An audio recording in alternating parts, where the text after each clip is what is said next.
భగవంతుడి అనుగ్రహం ఎలా ఉంటుందంటే, వెనకటికి ఒకానొక సాధు పురుషుడు ఏదో తనకి కావలసినటువంటి ద్రవ్యం కోసమని అక్బర్ పాదుషా దగ్గరికి వెళ్ళాట. అక్బర్ పాదుషా దగ్గరికి వెళ్ళి ఎదురు చూస్తున్నాడు. రాజావారు పిలుస్తారు, కూర్చోండి అన్నారు. విజిటర్స్ చైర్స్ లో కూర్చున్నాడు. సాధు పురుషుడు కదా, అటు ఇటు తిరుగుతుంటే ఎవరు ఏమనరు. ఆయన చాలా మతసహనం కలిగినటువంటి వాడు, అందరినీ సమానంగా చూసినవాడు. ఆయన తిరుగుతూ అక్బర్ పాదుషా ఏం చేస్తున్నాడు అని అడిగారు. అడిగితే ఈ సామ్రాజ్యము ధనకనక వస్తువాహనములతో వర్ధిల్లాలని ఈశ్వరుణ్ణి ప్రార్థన చేస్తున్నాడు అన్నారు సేవకులు. వెంటనే ఈ సాధు పురుషుడు లేచి వెళ్ళిపోయాడు. వెళ్ళిపోతే అక్బర్ పాదుషాకి తెలిసింది. వచ్చి వెళ్ళిపోయాడు ఈ మాట తెలియగాని కబురు చేశాడు. ఎందుకు వెళ్ళిపోయాడు కనుక్కురండి అన్నాడు. నేను సాధు పురుషుణ్ణి, నేను ఈశ్వరార్చన చేసేవాణ్ణి. నేను ద్రవ్యం కోసం అక్బర్ దగ్గరికి వెళ్ళాను. ఆ అక్బర్ కూడా ద్రవ్యం కోసం ఈశ్వరుణ్ణే ప్రార్థిస్తున్నాడు. అది నేను ప్రార్థించచ్చుగా, నేను ఎందుకు వెళ్ళినట్టు? అందుకని వెనక్కి వచ్చేసాను అన్నాడు.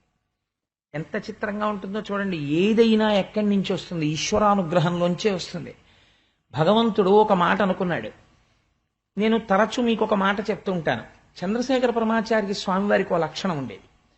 1 కోటి రూపాయలు పట్టుకొచ్చి ఒకరు అక్కడ పెట్టి, అయ్యా ఈ 1 కోటి రూపాయలతో మీరు ఏదైనా ఇది కట్టండి అంటే, నేను అలా కట్టననేవాడు. నేను అలా కట్టను. కటిక పేదవాడు కూడా తనకి తోచినది 5 పైసలు ఈ హుండీలో వేయండి, వేస్తే ఈ డబ్బంతా పట్టుకెళ్లి గుడి కట్టి నేను అందులో అభిషేకం చేస్తాను, దర్శనం చేసుకోండి అనేవారు. ఎందుకనంటే ఆ గుడి ఎంతకాలం ఉంటుందో అంతకాలం, గుడి ఎంతకాలం ఉంటుంది, ఈ సనాతన సంప్రదాయం ఎంతకాలం ఉంటుందో అంతకాలమో గుడి ఉంటుంది. ఎంతకాలము గుడి ఉంటుందో అంతకాలము ఈ భక్తులందరికీ కూడా వరం ఇవ్వాలి. అది జగదాచార్యులంటే. ఇప్పుడు ఏమైంది? ఆ గుడిలో పావలా వంతు పడినా సరే, ఆ గుడికి ఎవరైనా వెడితే వెళ్ళి దర్శనం చేసుకుని అక్కడ జరిగిన ఆరాధనలో 6వ వంతు పుణ్యం వాళ్ళ ఖాతాలో పడుతుంది. అసలు మనిషికి పాప చింతన అనేటటువంటిది, నేను పాపము వలన చాలా ప్రమాదాన్ని పొందుతానన్న భయము లోపల బాగా నాటుకోవడానికి ముందు ఒప్పుకోవలసినది ఇది. అంటే ఈ శరీరము వెళ్ళిపోతుంది అన్న సత్యాన్ని అంగీకరించాడు అనుకోండి. చాలా మంది అమంగళం అమంగళం అనుకుంటారు, కానీ దాన్ని మించిన మంగళం ఇంకొకటి లేదండి. అసలు ఇది కానీ అంగీకరించగలిగాడు అనుకోండి, ఇదే అబద్ధం ఏం చెప్పట్లేదు. తెల్లవారు లేస్తే ఎన్నో వెళ్ళిపోతున్నారు, ఎందరో వెళ్ళిపోతున్నారు. కాబట్టి ఒక పరమసత్యాన్నే మాట్లాడుతున్నాం. వెళ్ళిపోవడం ఖాయం. ఏ శరీరము కూడా ఈ ప్రపంచములో శాశ్వతముగా ఉండిపోయిన శరీరము లేదు. కాబట్టి ఈ శరీరము కూడా వెళ్ళి తీరుతుంది అన్నారు అనుకోండి, అంటే ఒక భయం ఉంటుంది. ఇప్పుడు మీరు ఏమనుభవించినా ఈ లోకంలో మీరు ఎంత సంపాదించండి, ఏవి పట్టరండి, అవన్నీ ఎంతకాలం అనుభవిస్తారు? ఇది ఉన్నంతసేపే. కానీ ఇది పడిపోయాక కూడా వచ్చేవి కొన్నే ఉన్నాయి, 2 పాపం పుణ్యం. ఇప్పుడు ఇది పడిపోయినా మనతో వచ్చేవా 2 కూడా ఉన్నాయి అని నమ్మగలిగితే పాపం ఎందుకు చేస్తారు? అసలు లోకం ఎందుకు పాడవుతుందంటే, పురాణం వినడం అనేటటువంటిది ఎప్పుడైతే తగ్గిపోయిందో, ఋషులు చెప్పిన మాటలు ఎప్పుడైతే వినడం పోయిందో, ఆనాడు లోకం పాడైపోతుంది. కారణం ఏమిటంటే, నది ఉండడం తప్పు కాదు, కానీ నదికి పల్లపు ప్రాంతంలో గట్టు చాలా గట్టిగా కట్టబడి ఉండాలి. పల్లపు ప్రాంతంలో గట్టు కట్టలేదనుకోండి నదికి, అది నది యొక్క దోషం కాదు. ఆ నది పొంగి పొర్లుతుంది వర్షాకాలంలో. అప్పుడు దాని స్వభావం ఊళ్ళని ముంచెత్తుతుంది. యువకులుగా ఉండగా ఒంట్లో ఓపిక ఉన్నప్పుడు బలం శరీరంలో ఉంటుంది, బుద్ధి యందు అపారమైనటువంటి చురుకుతనం ఉంటుంది. ఈ రెండిటికి మీరు కట్ట వెయ్యలేదనుకోండి, ప్రవహించవలసిన మార్గాన్ని నిర్దేశనం చెయ్యలేదనుకోండి, వాడు విచ్చల విడి అయి తిరుగుతాడు. చాలా ప్రమాదకరమైనటువంటి ధోరణి వైపుకు వెళ్ళిపోతాడు. ఇది ఏమైపోతుందంటే, ఈ ధోరణి అలవాటు పడిపోతుంది మనస్సుకి. అలవాటు పడిపోయి వృద్ధాప్యం వచ్చిన తర్వాత కూడా చాలా ప్రమాదకరంగా పరిణమించేస్తాడు మనిషి. ఆ ఆశ చచ్చిపోదు, ఇంకా చింత పోదు. దీనికి మీకు నేను ఈ మధ్యకాలంలో నిజంగా మహాత్ముడు ఎలా వేశాడో నాకు తెలియదు, కానీ నేను ఒక చోట ఒక జోక్ చూశాను. ఆయన చాలా నాకు అనిపించింది, ఈయన ఎవరో చాలా విషయాన్ని అవగాహన చేసుకుని వేశాడు అనిపించింది. ఒక కొడుకు ఒక తీర్థయాత్రకి వెళ్ళి తల్లి తండ్రి వెనకాతల భోజనానికి వస్తుంటారు. వస్తుంటే ఆ కొడుకు గబగబా హోటల్లోకి ముందెళ్ళి ఒక 3 టికెట్, భోజనానికి టికెట్ ఎంత, 50 రూపాయలండి అంటాడు. ఒక 200 రూపాయల కాగితం, 200 రూపాయల కాగితాలు ఇచ్చి 3 టికెట్లు ఇవ్వండి అంటాడు. అంటే అతను 3 టికెట్లు ఇస్తాడు. తర్వాత అతను అంటాడు, ఈ 50 రూపాయలు మీరు ఉంచుకుని మా నాన్నగారు భోజనానికి వస్తున్నారు, వారి చేతిలో పెట్టి భోజనం చేయమని చెప్పండి అంటాడు. అంటే ఎందుకు అలా ఏం చెప్పక్కర్లేదు, ఆ 50 రూపాయలు మీరు తీసేసుకోండి, 50 రూపాయలే టికెట్, మీ ముగ్గురికి కొన్నారు కదా, మీ నాన్నగారి చేతిలో పెట్టి భోజనం చేయమని అడగడం ఎందుకు అంటే, మా నాన్నగారికి ఏదో ఒకటి చేతిలో పెట్టకపోతే భోజనం కూడా చేసే అలవాటు లేదు, అలా అలవాటు పడ్డాడు జీవితంలో అని చెప్పాడు కొడుకు. అంటే మీరు ఆలోచించండి అతని జీవితం, అతని ఉద్యోగం ఎలా గడిచిందో. కాబట్టి అన్నం కూడా ఉత్తినే పెడితే తినడవు, అవతలవాడు ఏదైనా చేతిలో పెట్టి తినమంటే తింటాడు, ఆ స్థితికి వచ్చాడు. ఇప్పుడు వాడు ఉన్నట్ట ఊడిపోయినట్ట అంటే సంస్కృతి యందు మరణించాడు, శరీరము చేత జీవించి ఉన్నాడు. ఇది కంసబుద్ధి. మీకు కంసుడు ఎక్కడో కనపడ్డండి, సిటీ బస్సులో, ఆర్టీసీ బస్సులో, రైల్వే స్టేషన్లో, ట్రైన్లో, ఆఫీసులో, ప్రతి చోట కనపడుతూనే ఉంటాడు. అలా కనపడే వాళ్ళందరూ కంసులే. ఆ మన ప్రవృత్తిని మార్చుకోనంత కాలం వాడు కృష్ణుడు కాలేడు, కంసుడుగానే ఉండిపోతాడు. కాబట్టి అక్కడెక్కడో కంసుడు అలా చేశాడని ఆయన్ని మనం ఏం నిందించక్కర్లేదు, మనలో ఉన్నటువంటి కంసుణ్ణి మనం పరిమార్చవలసి ఉంటుంది. కాబట్టి అక్కడ చెల్లెల్ని బావగారిని విడిచిపెట్టాడు, విడిచిపెట్టి మారిపోయాడు అనుకోండి, అసలు భాగవతం ఇంకొక రకంగా ఉండాలి. కానీ ఈయన వెంటనే ఏం చేశాడంటే, రాత్రి నిద్రపోయాడు, ప్రొద్దున్నే మంత్రుల్ని పిలిచాడు. సహవాసం అనేటటువంటిది జీవితాన్ని ఒక మలుపు తిప్పుతుంది. ఎందుచేతనంటే మీరు ఎటువంటి వ్యక్తులతో కలిసి ఉంటారో మీ జీవితం కూడా అటువంటి బాటలోనే నడుస్తూ ఉంటుంది. ప్రయత్నపూర్వకంగా మనిషి తనంత తానుగా తెచ్చుకోవలసిన ఆస్తి ఏమిటో తెలుసా అండి? మిగిలినవి పక్కన పెట్టండి, ఆ ద్రవ్యం ఏముందండి, ఇక్కడ రాసి ఉంటే వెంటబడి వస్తుంది, దాని గురించి పెద్ద బాధ ఏం లేదు. మీ ప్రయత్నంతో మీరు చేసుకోవలసింది ఏమిటో తెలుసా? ఎవరో ఒక మహాపురుషుడితో, భగవత్ సంబంధము కలిగినటువంటి వాడితో పరిచయం ఉండాలి.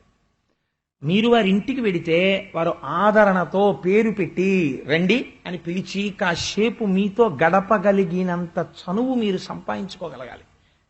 వారు మీ ఇంటికి రావాలి, వచ్చి కాసేపు మీతో మాట్లాడాలి. అదొక్కటి సాధిస్తే మిగిలింది వారే చేసేస్తారు. ఎందుకో తెలుసా అండి, సహవాసం చాలా గొప్పది. యువతల ఎద్దు ఎటువంటిదైనా, యువతల ఎద్దు సక్రమంగా లాగితే తప్పదు, ఈ ఎద్దు కూడా నడుస్తుంది. ఆయనతో కలిసి తిరగ్గా తిరగ్గా తిరగ్గా తిరగ్గా ఆ మనిషి యొక్క ప్రభావం యువతల వాళ్ళ మీద పడిపోతుంది. పడిపోయి చాలా తేలిగ్గా మారతాడు. ఎన్ని గ్రంథాలు చదివితే వచ్చే మార్పు కన్నా, తనంత తాను కష్టపడితే వచ్చే మార్పు కన్నా, ఒక సత్పురుషుడితోటి కలిసి తిరిగినటువంటి సహవాసం చాలా తొందరగా మార్చేస్తుంది మనిషిని. పూతన, తృణావర్తుడు, లేకపోతే ధేనుకాసురుడు, గార్ధపాసురుడు, ఇలాంటి వాళ్ళందరినీ పిలుస్తాడు. రాజా రాక్షస రూపేణ, వ్యాఘ్రరూపేణ మంత్రిణ, సేవకా శ్వానరూపేణ, యథారాజా తథా ప్రజ.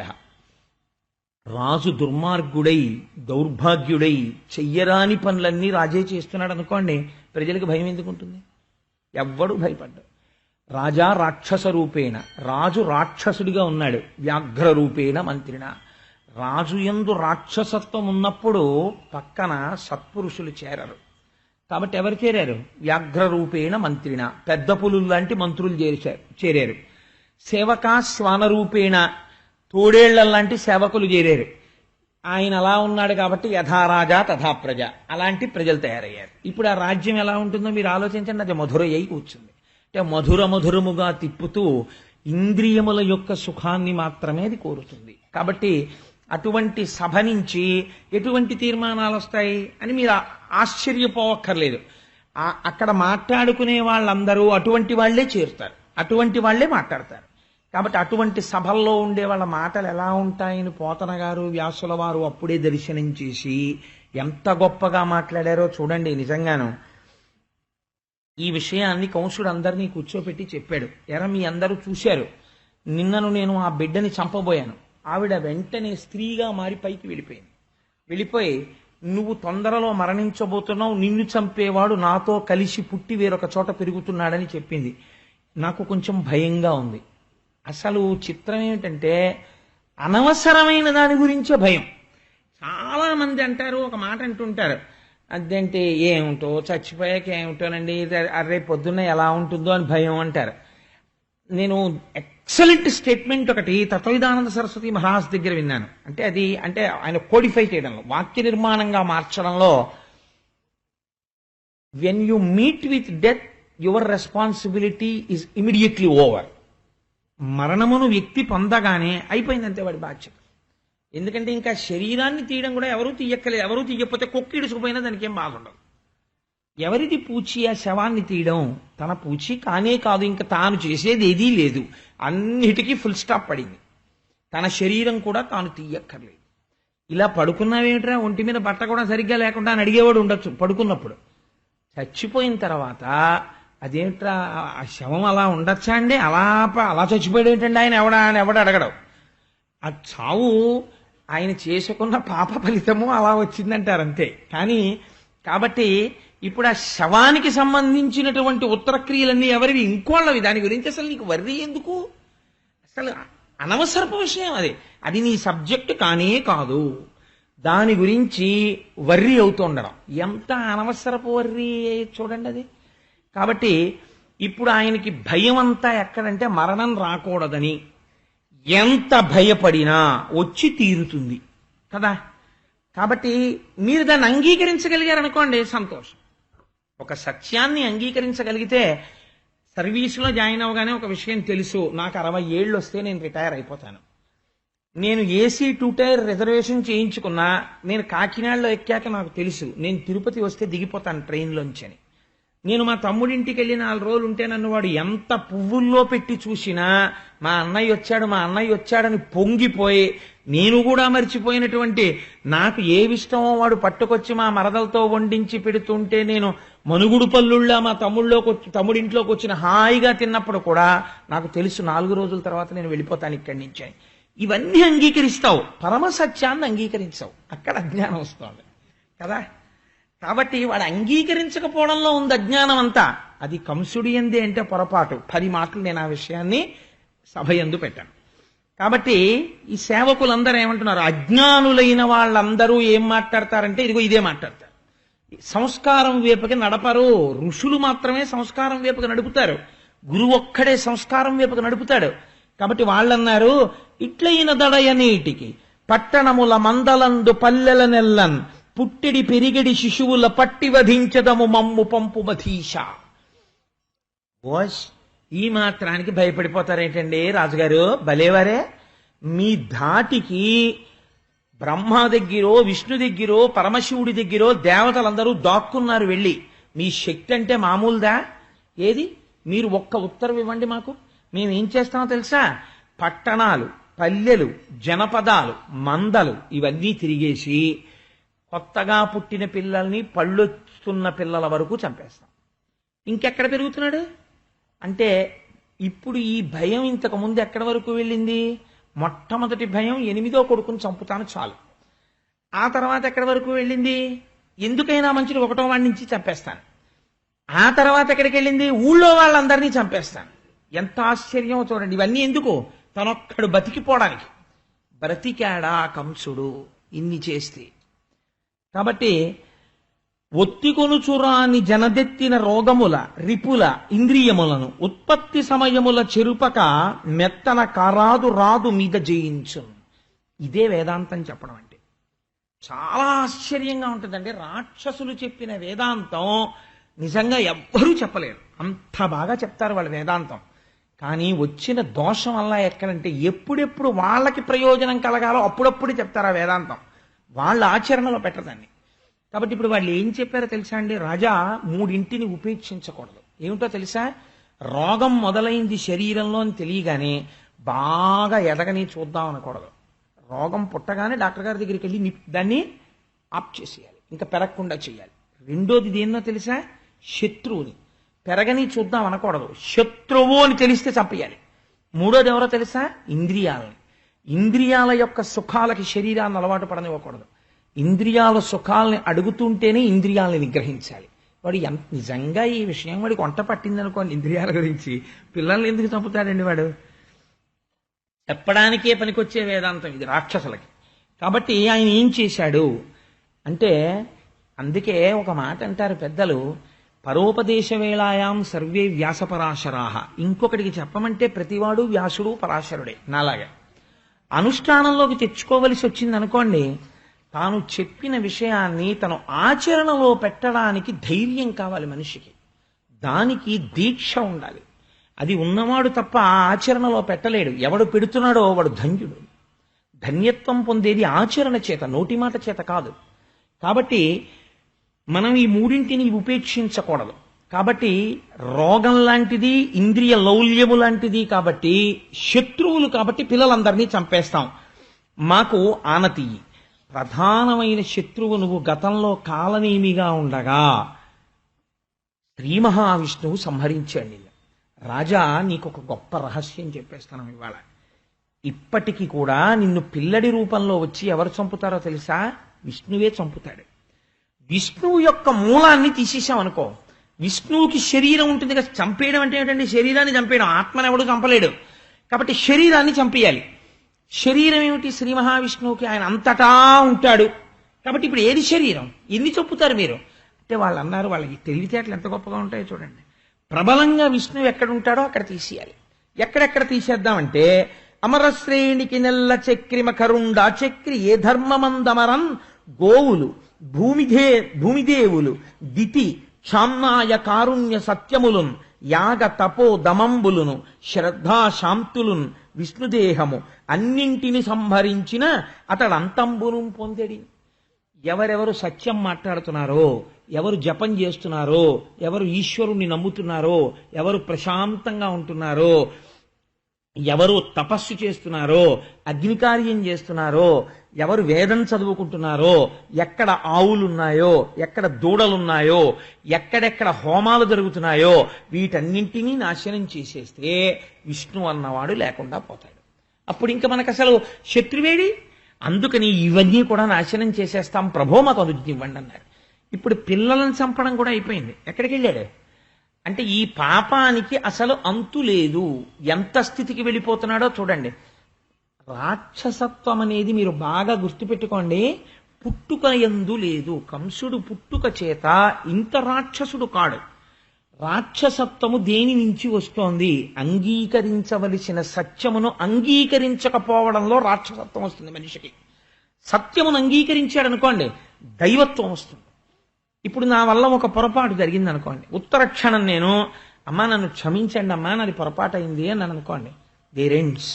అవతల వాళ్ళు ఒకవేళ నేను క్షమార్పణ చెప్పినా, నన్ను నిందించారనుకోండి, నింద చేసినా, నిజమే నా వల్ల పొరపాటు జరిగింది కదా, నేను క్షమార్పణ చెప్పిన వారికి ఎంత బాధ కలిగిందో నన్ను అంటున్నారు, కాబట్టి ఇది నాకు ఆశీర్వచనమగుగాక అని నేను తల ఉంచుకున్నాను అనుకోండి, ఒక 10 నిమిషాలు నా యందు దైవత్వం ఉంటుంది.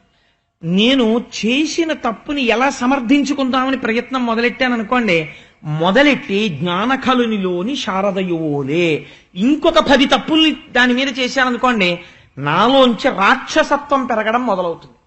ఇదే అక్కడ జరిగినటువంటి విశేషం. కాబట్టి ఇప్పుడు ఏం చేస్తున్నాడు కంసుడు అంటే, విష్ణువుని సంహరిస్తున్నానని అడ్డు పెట్టుకుని తపస్సు చేసే వాళ్లతో మొదలుపెట్టి పసిపిల్లలు, అగ్ని, సత్యము, ధర్మము, ద్యుతి, దమము, శాంతి, వీటన్నిటినీ నాశనం చేయడానికి ఒడిగట్టాడు. ఇప్పుడు వాళ్ళు ఏం చేస్తున్నారు అంటే, ఇలాంటి స్థానాలు ఏమున్నాయో అలాంటి వాటిని వెతికి వెతికి చంపేస్తున్నారు. ప్రతి ఊరు రావడం, ప్రతి ఊరు వచ్చి ఈ ఊళ్ళో ఇతపూర్వము యజ్ఞం చేసిన వాళ్ళెవరు పేర్లు చెప్పండి అని రాసుకోవడం. యజ్ఞాలు చేసిన వాళ్ళెవరు, యజ్ఞానికి సహకారం చేసిన వాళ్ళు, దానికి కాంట్రిబ్యూషన్లు ఇచ్చిన వాళ్ళు, రిసీట్ పుస్తకాల కౌంటర్ ఫైల్స్ తీయడం, తీసి వాళ్ళని చంపేయడం. ఇంతకుముందు ఈశ్వరుణ్ణి ద్వేషించిన వాడెవడు, ప్రసాదం పెడితేనే తిన్నవాడెవడు, తిననన్నవాడెవడు, ఏ ఈశ్వరుడి అనుగ్రహంతో పుట్టాడో, ఏ ఈశ్వరుడి అనుగ్రహంతో పెరిగాడో ఆ ఈశ్వరుణ్ణి తిడుతున్నవాడెవడో వాడికి పూలదండేయడం. కాబట్టి ఇప్పుడు ఏమవుతుంది అంటే, అదే రాక్షస రాజ్యము. కాబట్టి ఏమవుతోంది, అలాంటి ప్రవృత్తి పెరిగిపోయింది. వేదాన్ని నిరసించేవాళ్ళు, భగవంతుడిని ద్వేషించేవాళ్ళు, యజ్ఞయాగాది క్రతువుల్ని ధ్వంసం చేసేవాళ్ళు పెరుగుతున్నారు. ఈశ్వరారాధన చేసేవాళ్ళు ఇలాంటి వాళ్ళు నశించిపోతున్నారు. ఇది చేస్తే ఏమైంది అంటే తన అంతరించవలసిన కాలము తనకి దాపురించుచున్నది. పాపం బాగా జరిగితే తప్ప ఈశ్వరుడు సంహరించడు. ఒకరి సర్టిఫికెట్ని బేస్ చేసుకుని ఆయన ఎవరిని చంపడు. ఆయన చూస్తాడు. పాపము పండిపోతే ఇంకా ఎన్ని అవకాశాలు ఇచ్చినా మారకపోతే అప్పుడు తీసేస్తాడు. వెదకి వెదకి దైత్యవీరులు సాధుల ననప వారి బలములనిగిపోయే యశము సిరియు ధర్మమాయువు భద్రంబు ఆర్యహింస చేత అణుగు కాదే. నాకైతే అనిపిస్తుంది చిన్నపిల్లలు ఏ 3వ క్లాస్కో 4వ క్లాస్కో వచ్చినటువంటి మనవలు ఇంట్లో ఉన్నటువంటి ప్రతి ఇంట్లో తాతగారు ఈ పద్యాన్ని రాసి వాడు పడుకునేటటువంటి బెడ్రూమ్లో పోతనగారి భాగవతంలో కొన్ని పద్యాలు పిల్లల బెడ్రూమ్లో అంటించాలి. అసలు అంటిస్తే వాడు వచ్చిరాని తెలుగుతోటి ఇది చదివి తాతయ్య గారండి ఈ పద్యానికి అర్థం ఏమిటండి అని ఏదో ఒక రోజున అడుగుతాడు. అడిగితే ఎంత గొప్ప పద్యమో చూడండి. వెదకి వెదకి దైత్యవీరులు సాధుల ననప వారి బలములడగిపోయి. భగవంతుణ్ణి నమ్ముకుని సద్బుద్ధితో ప్రవర్తించేటటువంటి మంచివాణ్ణి, గట్టిగా నూరెత్తని వాణ్ణి చేతకానితనంగా భావించి వాళ్ళని చంపితే ఎవరి బలం పోయింది? అవతలవాడి బలం పోలేదు, తన బలం నశించిపోయింది. కేవలం అదొకటే పోలేదు, ఏమేం పోతాయి దానివల్ల? యశము, కీర్తి నశించిపోతుంది, సిరియు ఐశ్వర్యం పోతుంది, ధర్మము తప్పిపోతుంది, ఆయువు అకాల మరణం వచ్చేస్తుంది ఈశ్వరుడు యొక్క ఆగ్రహం చేత, భద్రంబు క్షేమంగా ఉండే స్థితి పోతుంది, ఆర్యహింస చేత అణగు కాదే. నీకవన్నీ ఉండాలంటే భగవంతుణ్ణి నమ్మిన వాళ్లతో మర్యాదగా ఉండడం నేర్చుకో. భగవంతుణ్ణి నమ్మిన వాడి పట్ల నువ్వు అమర్యాదతో ప్రవర్తిస్తే ఈశ్వరుడి ఆగ్రహానికి వెంటనే గురైపోతావు. ఇంకా 5 నిమిషాలు ఆలోచించాడు. తన పట్ల అపచారం చేసిన వాళ్ళని ఉపేక్షిస్తాడు. తనని నమ్మిన వారితో చాలా హాస్యంతో గౌరవం లేకుండా ప్రవర్తించాడు అనుకోండి, ఉత్తర క్షణం బుద్ధి చెప్పేస్తాడు ఈశ్వరుడు. అందుచేత ఆర్యహింస చేత అనగు కాదే, వారి జోలికి వెళ్ళరాదు. పోతన గారు తీర్పు చెప్పారు. అక్కడ మళ్ళీ ఒక్కసారి ఆ డయాస్ మీదకి వెళ్ళండి. నందవ్రజంలో కృష్ణ భగవానుడు పెరుగుతున్నారు. పోతన గారు అంటారు, ఆయన అసలు జన్మించవలసినటువంటి అవసరం లేనివాడు. వేదం అంటోంది అజాయమానో బహుధా విజాయతే. జన్మించవలసినటువంటి అవసరము లేనివాడు అనేకమైనటువంటి జన్మలను పొందుచున్నాడు. దేని కొరకు అంటే, ఒకటి భక్తుల పట్ల పొంగిపోయి పనిచేస్తాడు. మీకు నేను ఒక ఉదాహరణ చెప్పనండి, ఎక్కడితో కాదు, భాగవతంలోంచే చెప్తాను. వృష్ణి సుతపుడు ఒక్కసారే తపస్సు చేశారు, 12,000 దివ్య సంవత్సరాలు. నిన్నను చెప్పాను. శ్రీమన్నారాయణుడు ప్రత్యక్షం అయితే నీలాంటి కొడుకు కావాలి అని అడిగారు. ఎన్ని జన్మలు కొడుకుగా పుట్టాడు? 3 జన్మలు పెట్టాడు. ఆయనకు అవసరం ఏమిటి 3 జన్మలు పుట్టవలసిన అవసరం అంటే, ఈశ్వరుడు ఎంత లొంగిపోతాడో చూడండి. ఆ తపస్సుకి లొంగి 3 మాటలు వాళ్ళకి కొడుకుగా పుట్టాడు. అంటే 3 తరాలు వాళ్ళకెవరు? శ్రీమన్నారాయణుడే కొడుకు. కాబట్టి ఇప్పుడు మీరు నన్ను స్మరిస్తూ నన్ను కొడుగ్గా భావన చేస్తూ మోక్షం పొందేయండి అన్నాడు. మీరు కూడా కృష్ణుణ్ణి ఓ కొడుగ్గానో ఓ బంధువుగానో భావన చేసి ఇంట్లో ఒక మూర్తి ఉంటే చాలు, అది మోక్షం ఇచ్చి తీరుతుంది. మీకు ఆ భావన ఉంటే ఆయన యందు. కాబట్టి ఏ పాములెరుగక ఏ పారుమేటికి పశుల కాపరి ఇంట పాము కలిగి, ఏ కర్మయును లేక వెలయునొక్కటికి జాతకర్మంబులు సంభవించే, ఏ తల్లి చనుబాలు ఎన్నడిరుగని ప్రోఢ తల్లి యశోద చనుల పాలు త్రావనిరిగే, ఏ హాని వృద్ధుల నిరుగని బ్రహ్మంబు పొదివిటిలో వృద్ధి పొందనుంది, ఏ తపములనైన ఎలమి పండని పంట పల్లవీజనముల వాడపండి, ఏ చదువులనైన ఇట్టిట్టిదన రాని అర్థము అవయవముల యందు అందముంది. ఏమి పద్యం అండి పోతన గారి. పరబ్రహ్మం యొక్క కారుణ్యం అంటే ఏమిటో చెప్తున్నారు ఆయన. నేను ఇక్కడ పుట్టలేదే అని ఆయన అనలేదుట. ఆయన ఏమంటున్నారంటే పోతన గారు, ఏ పాములెరుగక ఏ పారుమేటికి పశుల కాపరి ఇంట పాము కలిగి. అసలు జన్మనెత్తవలసినటువంటి అవసరం లేనివాడు జన్మని స్వీకరించినప్పుడు పశువుల్ని కాసేవాళ్ళ ఇంట్లో పుట్టాడు. సరికదా. ఏ కర్మయును లేక వెలయునొక్కటికి జాతకర్మంబులు సంభవించే. ఆయనకి ఏ కర్మ లేదు, తాను చేసే పని అన్నది ఆయనకి ఏదీ లేదు, విహిత కర్మాచరణం. అటువంటి వాడికి జాతకర్మ చేస్తున్నారు. ఎంత విచిత్రం! ఆయనకి నామకరణం చేయడం, జాతకర్మ చేయడం, అన్నప్రాశన చేయడం ఇవన్నీ ఆయనకి చేస్తున్నారు. ఏ తల్లి చనుబాలు ఎన్నడెరుగని ప్రోఢ తల్లి యశోద చనుల పాలు త్రావనిరిగే. ఆయన కన్నా ముందున్నవాడు ఎవడూ లేడు, ఆయన తర్వాత ఉండేవాడు లేడు, కాబట్టి ఆయన ఎప్పుడూ తల్లిపాలు తాగి ఎరగడు. అటువంటి వాడు ఇవాళ ఆశ్చర్యంగా యశోదాదేవి ఒడిలో పడుకుని యశోదాదేవి యొక్క చన్నుల నుంచి స్రవించినటువంటి పాలు త్రాగుతున్నాడు. ఎంత ఆశ్చర్యం! పరబ్రహ్మం యొక్క అనుగ్రహం నిజంగా. ఆ యశోద ఎంత పుణ్యం చేసుకుందో, ఆనాడు పాలిచ్చి పెంచింది. ఈనాడు కూడా యశోదని మీరు చూడాలనుకుంటే వెంకటాచలంలో వెంకటరమణుడి సన్నిధానంలో ఇప్పటికీ పిల్లవాడికి అన్నీ జాగ్రత్తగా వండుతున్నారో లేదో వంటశాలలోకి చూస్తూ ఒకళమాతగా కూర్చున్నది. కాబట్టి ఏ తల్లి చనుబాలు ఎన్నడెరుగని ప్రోఢ తల్లి యశోద చనుల పాలు త్రావనిరిగే. ఏ హాని వృద్ధుల నిరుగని బ్రహ్మంబు పొదివిటిలో వృద్ధి పొందనుంది. ఆయనకి హాని తెలియదు, వృద్ధి తెలియదు. ఆయన ఒకనాడు ఉండడం, ఒకనాడు లేకపోవడం, పెరగడం, తరగడం ఇలాంటివి ఆయనకేం ఉండవు. అలాంటి వాడు ఆశ్చర్యంగా అమ్మ ఒళ్ళో పెరుగుతున్నాడు రోజు రోజుకి. ఎంత చిత్రమైనటువంటి విషయం! అందుకని ఏ తపములనైన ఎలమి పంటని పంట వల్లవీజనముల వాడ పండే. ఎంత తపస్సు చేసినా చూడడానికి వీలు కానటువంటి మూర్తి ఇవాళ ఏమీ చేత కానటువంటి గోపకాంతల ఇళ్లల్లో పెరిగి పెద్దవాడయ్యి ఆడుకుంటున్నాడు. మహా అయితే భగవంతుడు ప్రత్యక్షం అయితే, స్వామి నువ్వు ఇక్కడ వెలిసి ఉండు అంటే ఒక మూర్తిగా వెలసి ఉంటాడు. అంతేకాని వాళ్ళింట్లో వీళ్ళింట్లో ఆడుకుంటూ ఈ ఊళ్ళో తిరుగుతుంటాను అనడగా. కానీ నందవ్రజంలో కనపడ్డ ప్రతి ఇంట్లోకి వెళ్ళి వాళ్ళు నైవేద్యం పెట్టక్కర్లేదు, తానే అడిగి తినేశాడు. ప్రత్యక్ష కైంకర్యం. ఎంత అదృష్టం! పైగా ఏ చదువులనైనా ఇట్టిట్టిదనరా అని. ఎంత చదువు చదువుకున్నా బ్రహ్మం ఎలా ఉంటుంది చెప్పు అంటే చెప్పడం కుదరదు. ఎందుకంటే యతో వాచో నివర్తంతే అప్రాప్య మనసా సహా. మనస్సు, వాక్కు ఇంకా మేము పరబ్రహ్మం గురించి చెప్పలేమని వెనక్కి ఎక్కడ తిరిగిపోయాయో అక్కడ పరబ్రహ్మం ఉంది. అటువంటి పరబ్రహ్మం గురించి ఏ చదువు చెప్పలేదో అటువంటి పరబ్రహ్మము ఇవాళ ఆ గోపకాంతల ఇంట్లో ఒక స్వరూపమై పెరిగి పెద్దవాడవుతున్నాడు. ఎంత చిత్రమయ్యా! ఇది పరమాత్మ యొక్క కారుణ్యము. ఈ పద్యం కేవలం వినడానికి కాదండి, ఈశ్వరానుగ్రహం. అంటే మీకు ఒక మాట చెప్తున్నాను. భగవంతుడి అనుగ్రహం ఎలా ఉంటుందంటే, వెనకటికి ఒకానొక సాధు పురుషుడు ఏదో తనకి కావలసినటువంటి ద్రవ్యం కోసమని అక్బర్ పాదుషా దగ్గరికి వెళ్ళాట. అక్బర్ పాదుషా దగ్గరికి వెళ్ళి ఎదురు చూస్తున్నాడు. రాజావారు పిలుస్తారు, కూర్చోండి అన్నారు. విజిటర్స్ చైర్స్ లో కూర్చున్నాడు. సాధు పురుషుడు కదా, అటు ఇటు తిరుగుతుంటే ఎవరు ఏమనరు. ఆయన చాలా మతసహనం కలిగినటువంటి వాడు, అందరినీ సమానంగా చూసినవాడు. ఆయన తిరుగుతూ అక్బర్ పాదుషా ఏం చేస్తున్నాడు అని అడిగారు. అడిగితే ఈ సామ్రాజ్యము ధనకనక వస్తువాహనములతో వర్ధిల్లాలని ఈశ్వరుణ్ణి ప్రార్థన చేస్తున్నాడు అన్నారు సేవకులు. వెంటనే ఈ సాధు పురుషుడు లేచి వెళ్ళిపోయాడు. వెళ్ళిపోతే అక్బర్ పాదుషాకి తెలిసింది.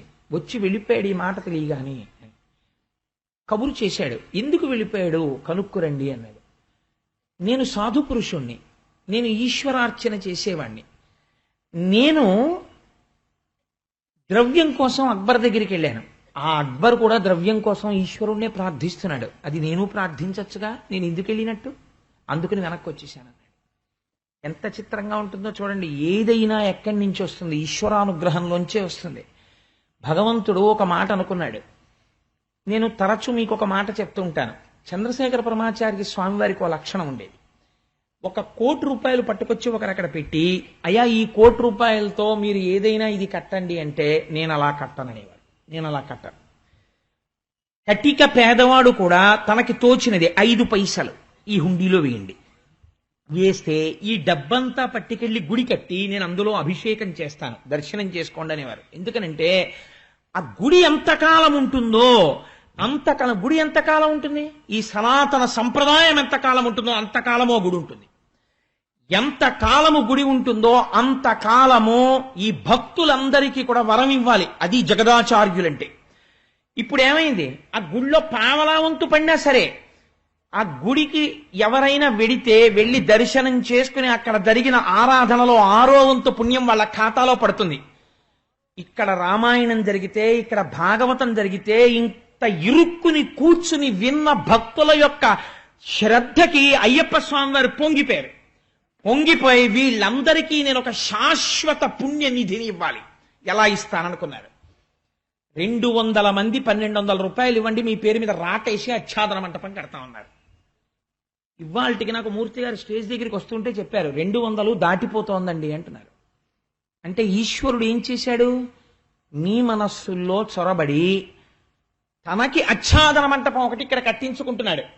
ఎందరో ఆయన భక్తులు రేపు ఆచ్ఛాదన మంటపంలో కూర్చుంటారు. వృద్ధులు కూర్చునే కుర్చీలు తెప్పించుకుంటున్నాడు. పేరు ఉంటుందా? ఎవరి పేరు ఉండదు. కానీ ఎవరెవరి పేర్లు ఇక్కడ పెట్టుకోవాలో ఆయనకి తెలుసు. కానీ 1200 రూపాయలు ఇవ్వలేకపోయాను అనుకోండి, అప్పుడు నా పేరు గుర్తుండదా, అప్పుడు నాకు ఆ పుణ్యం లేనట్ట అని మీరు అనుకోకండి. అలా ఎవరు ఇవ్వలేకపోయారో నేనంటున్నాను, నిజంగా 1200 రూపాయలు ఇవ్వలేకపోయిన వాడెవడో వాడే అయ్యప్ప స్వామికి బాగా దగ్గరైన వాడు. ఎందుకో తెలుసా అండి? స్వామి 1200 రూపాయలు ఇవ్వలేకపోయాను, ఈ మాట ఎప్పుడైనా నా స్థితి 12 లక్షలైనా సరే ఇవ్వగలిగే స్థితిని నాకు ఇయ్యని వాడు ఆర్తితో ప్రతిక్షణం అడుగుతాడు. కాబట్టి వాండే దగ్గర పెట్టుకుంటాడు పరమాత్మ. నేనంటున్నాను, ఇచ్చిన వాళ్ళకన్నా ఇవ్వని వాళ్ళు 2 మెట్లు పైకెక్కి ఉన్నారు. మీరేం బెంగ పెట్టుకోకండి, నేను సత్యం చెప్తున్నాను. అంటే ఇచ్చిన వాళ్ళని నువ్వు చిన్నబుచ్చావా? నేను చిన్నబుచ్చలేదు. వాళ్ళు ఇంకా మెట్లెక్కుతూ ఇంకా పైకొచ్చి ఇంకా వృద్ధిలోకి వచ్చి వాళ్ళు ఇంకా దగ్గర అవుతారు స్వామికి. కాబట్టి అందరినీ తన హక్కున స్వామి చేర్చుకుంటున్నాడు. ఇది ఈశ్వరానుగ్రహం. కాకపోతే ఏమనుకోవాలండి? అరే వచ్చేసారన్న నవరాత్రులకి కిందటి ఏడాది పిల్లలు బాధపడ్డారు. పైన మేఘం చూస్తే బెంగెట్టుకునేవారు. ఈ ఏడాది అలా అవ్వకూడదు. ఆచ్ఛాదన మంటపం రావాలనుకున్నాడు స్వామి. అమ్మవారికి కావలసిన ఏర్పాట్లనే అయ్యవారు చేసేసుకుంటున్నాడు ముందు. ఎంత చిత్రం చూడండి. ఇది పరమాత్మ యొక్క ఏకత్వం అంటే. సరే, అందుచేత నేను ఎందుకు ఈ విషయం మీకు విజ్ఞాపన చెయ్యవలసి వచ్చింది అంటే, ఆ భగవంతుని యొక్క స్వరూపము ఆయన కారుణ్యము చూడండి. ఇటువంటి వాడై యశోద ఒళ్ళో పడుకోవడం ఏమిటి, యశోద పాలు తాగడం ఏమిటి, సమస్త బ్రహ్మాండములు నిర్వహించగలిగిన వాడి ఆచ్ఛాదన మంటపానికి మనం ఇవ్వగలిగిన వాళ్ళమా? ఏమీ చేతకాని వాళ్ళే అడిగి బుచ్చుకుని పొంగిపోతాడు. ఏమండి మీరు వస్తారా అండి, పేరు రాసుకుని ప్రసాదం పెడతామండి అని అడుగుతాడు గోపాలకృష్ణ గారి రూపంలో. ఎంతమంది వస్తే అంతమందికి నా ప్రసాదం పెట్టి ధన్యుల్ని చేసేయాలని ఆయన సంకల్పం చేసి గోపాలకృష్ణ గారి మనసులోంచి మీకు చెప్పిస్తాడే. చెప్పించి ఒక్క శివరాత్రి వీళ్లతో ఇలా చేయించాలి.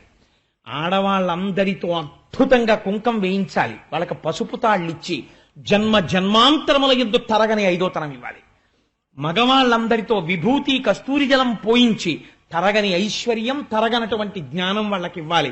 2 ఏకకాలమునందు వాళ్ళు అనుభవించగలగాలి అని అక్కడ వస్తుంది ముందు ఆలోచన. అది ప్రసరణం అవుతుంది, ఒక వాక్కు ద్వారా వస్తుంది. కాబట్టి ఇప్పుడు ఏమవుతోంది? ఆయన చేతకాక చేయించుకుంటున్నాడా, అనుగ్రహించడానికి చేయించుకుంటున్నాడా? ఇదే అనుగ్రహం అంటే. అందుకే యశోద కడుపున పుట్టి ఇది అంతులేని అనుగ్రహం. యశోద ఒళ్ళో పడుకుని యశోద పాలు తాగాడు. తాగినందుకు ఏం చేశాడు?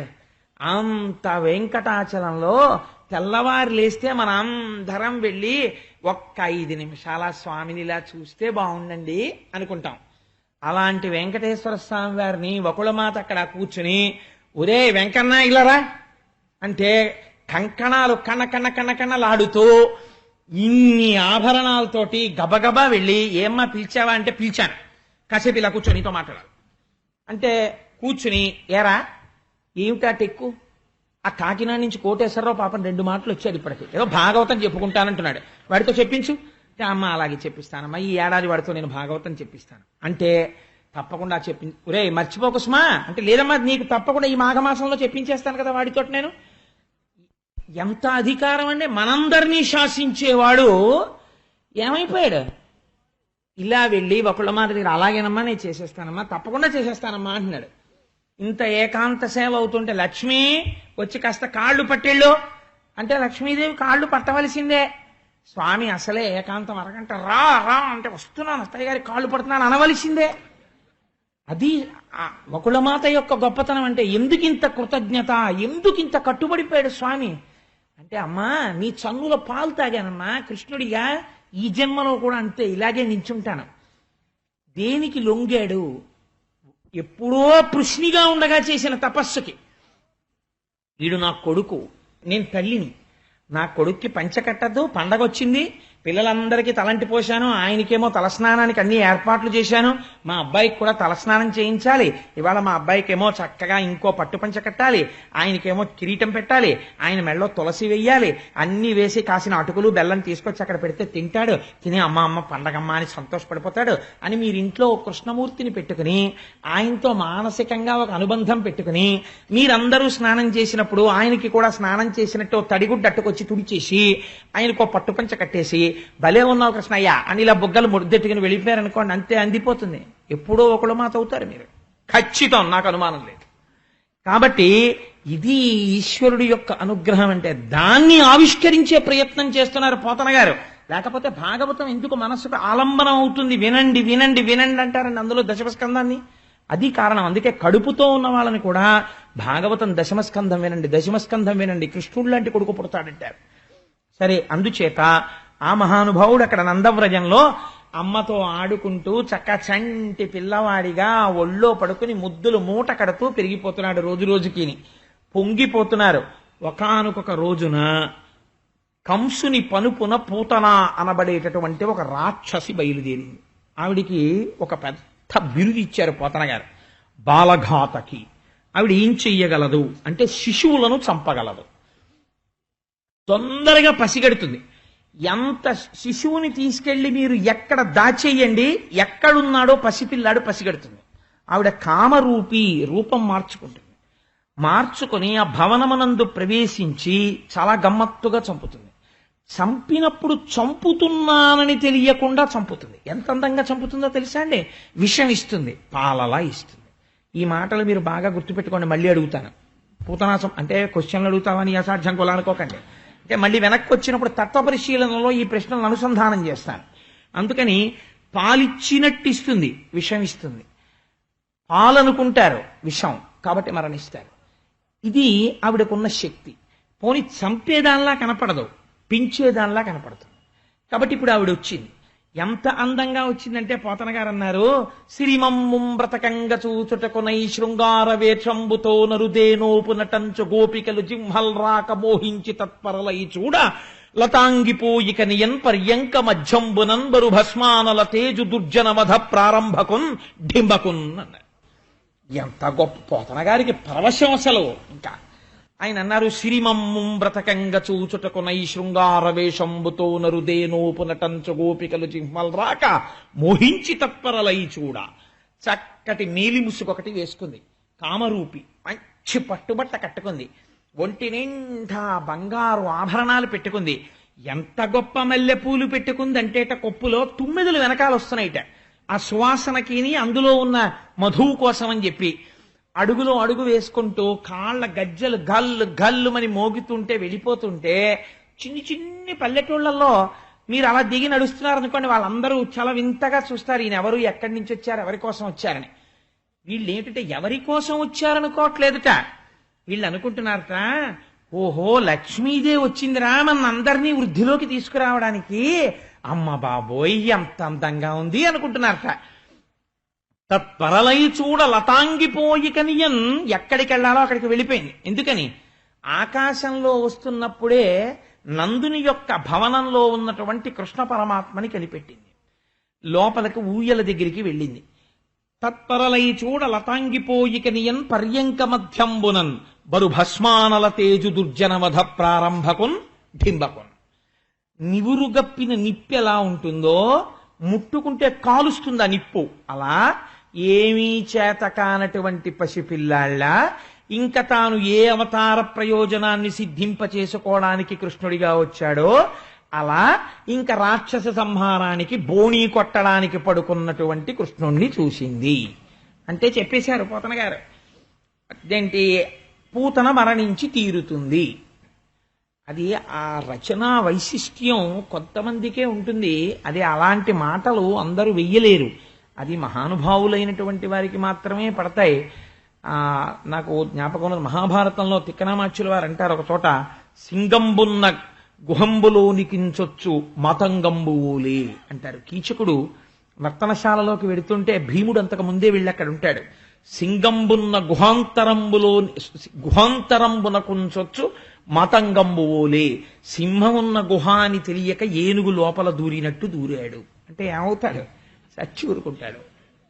ఎంత గొప్పగా చెప్పారు చూడండి. అలా బరు భస్మానల తేజు దుర్జనవధ ప్రారంభకున్ ఢింబకున్, నివురు గప్పిన నిప్పు, ఇంకా దుర్జనవధ ప్రారంభం చేసే ఢింబకుడు పసిపిల్లవాడు పడుకునున్నాడు. ఆ పర్యంకము దగ్గరికి చేరింది. ఏ భావనతో చేరినా పరమేశ్వరుడి దగ్గరికి చేరింది.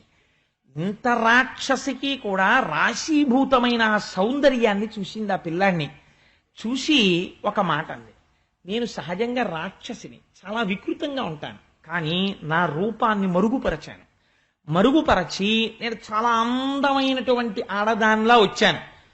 ఈవిడ వస్తూ ఉంటే ఈయనకి తెలియదండి, చరాచర ప్రపంచము యొక్క ఆంతరమునందంతటా నిండిపోయినవాడు, బాహ్యమునందు నిండిపోయినవాడు, ఈవిడెందుకు వస్తోందో ఆయనకి తెలుసు.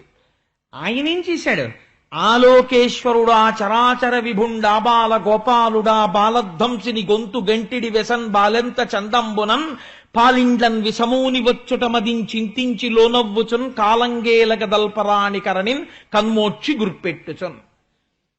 కాలు చెయ్యి ఇలా పొట్ట కింద పడిపోతే చెయ్యి తీసుకోవడం కూడా చేత కానటువంటి పిల్లవాడిలా ఆలోకేశ్వరుడా చరాచర విభుండా బాల గోపాలుడు, చరాచర జగత్తునంతా నిండి ఉన్నటువంటి పరమాత్మ ఏమీ తెలియని వాడిలా గుర్పెట్టుచన్ లో నవ్వుచన్, లోపల వచ్చేసావా ప్రారంభమా అని లోపల నవ్వుకుంటూ, ఏమదృష్టమో రామావతారంలోనూ ఆడదే తాటక, కృష్ణావతారంలోనూ ఆడదే పూతన, నాకెప్పుడూ ఆడవాళ్లతోనే మొదలేమో దుష్ట సంహారం అనుకుని ఓ నవ్వుకుని గుర్పెట్టుచన్ ఓ దొంగ గుర్రోటి మొదలు పెట్టాడు. పిల్లల గుర్రు చాలా గమ్మత్తుగా ఉంటుంది. పెద్దవాళ్ళు గుర్రు పెడితే చికాకు వస్తుంది. ఏమిటంటే బాబా గుర్రు అంటారు. పిల్లలు గుర్రు పెట్టారనుకోండి ఇంటిల్లిపాది వచ్చి చూస్తారు, వాడు చూడండి ఎలా గుర్రు పెడుతున్నాడో అని. అందుకని ఆయన చిన్ని గుర్రు పెట్టి నిద్రపోతున్నాడు. ఈవిడ దగ్గరికి వచ్చి చూసింది ఉయ్యాల దగ్గర. ఎంత రాక్షసైనా అందానికి వశపడిపోయి తెలియకుండానే ఒక మాట అంది, నేను ఇంత అందంగా ఎందుకు వచ్చానో తెలుసా? నీ అందం తీసేయడానికి వచ్చాను. ఇంత అందగాడివి నా పాలు తాగితే ఏమైపోతావో తెలుసా? ఎందుకు పనికి రాకుండా అయిపోతావు. అందుకే నాచనుబాలొక గుక్కెడు ఓ చిన్ని కుమార త్రాగు మొయ్యన పిదపన్ని చెలువ మెరుగవచ్చును నా చెలువము సఫలమగును నలిన దలాక్ష. యశోదాదేవి కన్నులు అంత అందంగా ఉంటాయట, తామర రేకుల్లా ఉంటాయట. అమ్మ పోలికి వచ్చింది ఆయనకి. అందుకని నలిన దలాక్ష ఆవిడ అలాగే పిలిచింది తెలియకుండా.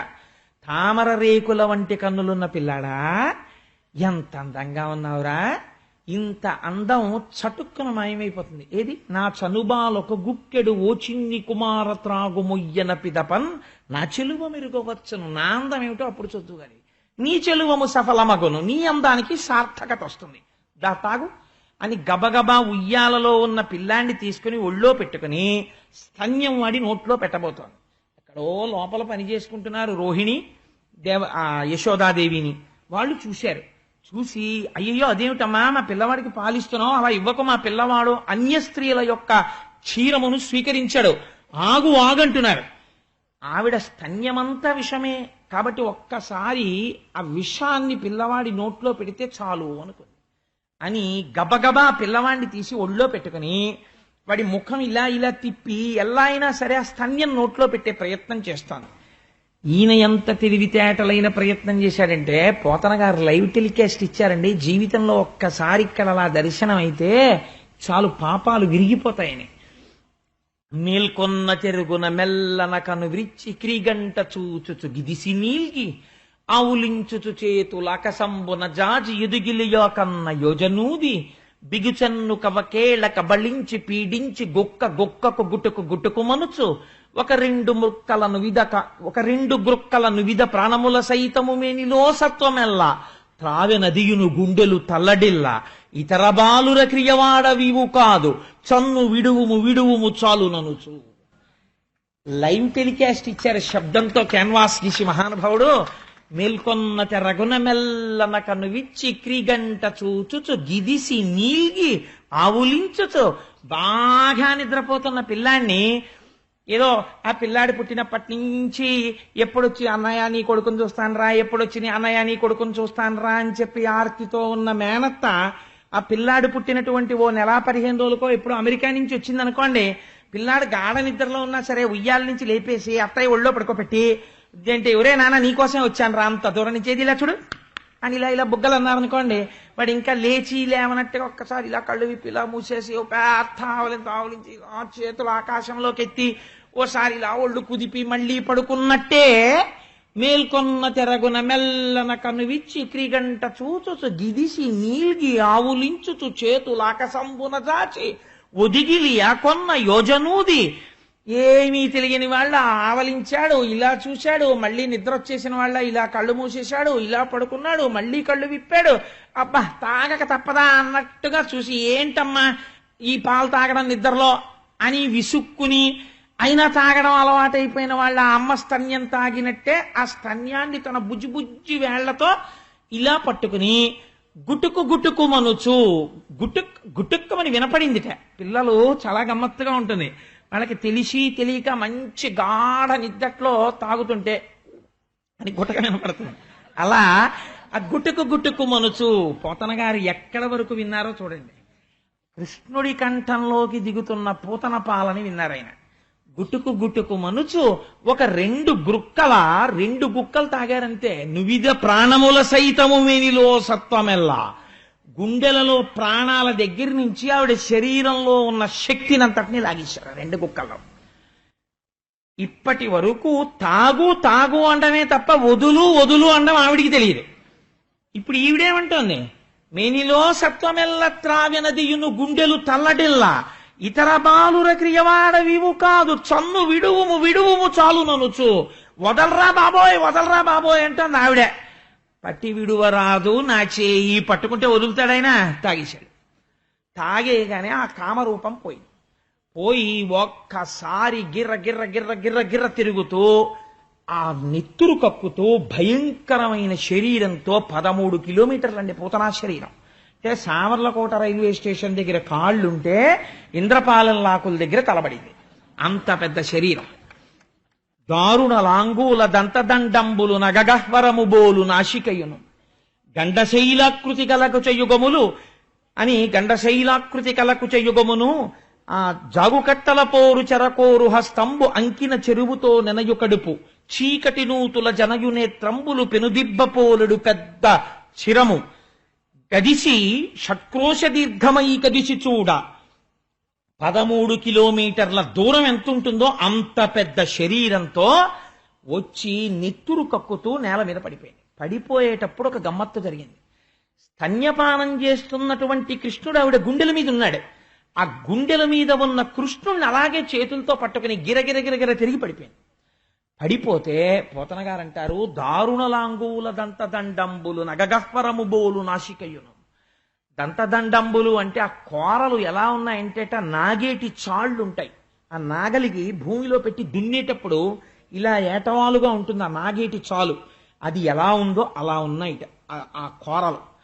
దారుణ లాంగల దంతదండంబులు నగగహ్వరము బోలు నాశికయును, పెద్ద కొండ గుహల్లాంటి ముక్కులు, గండశైలాకృతి గలకు చెయ్యుగమును విరిసితూలెడు పల్ల వెంట్రుకలును, పెద్ద పెద్ద పర్వత శిఖరాలు ఎలా ఉంటాయో అటువంటి స్తన్యములు, ముళ్ల పొదలు ఎలా ఉంటాయో అలాంటి వెంట్రుకలు, చీకటి నూతుల జనయునేత్రంబులు.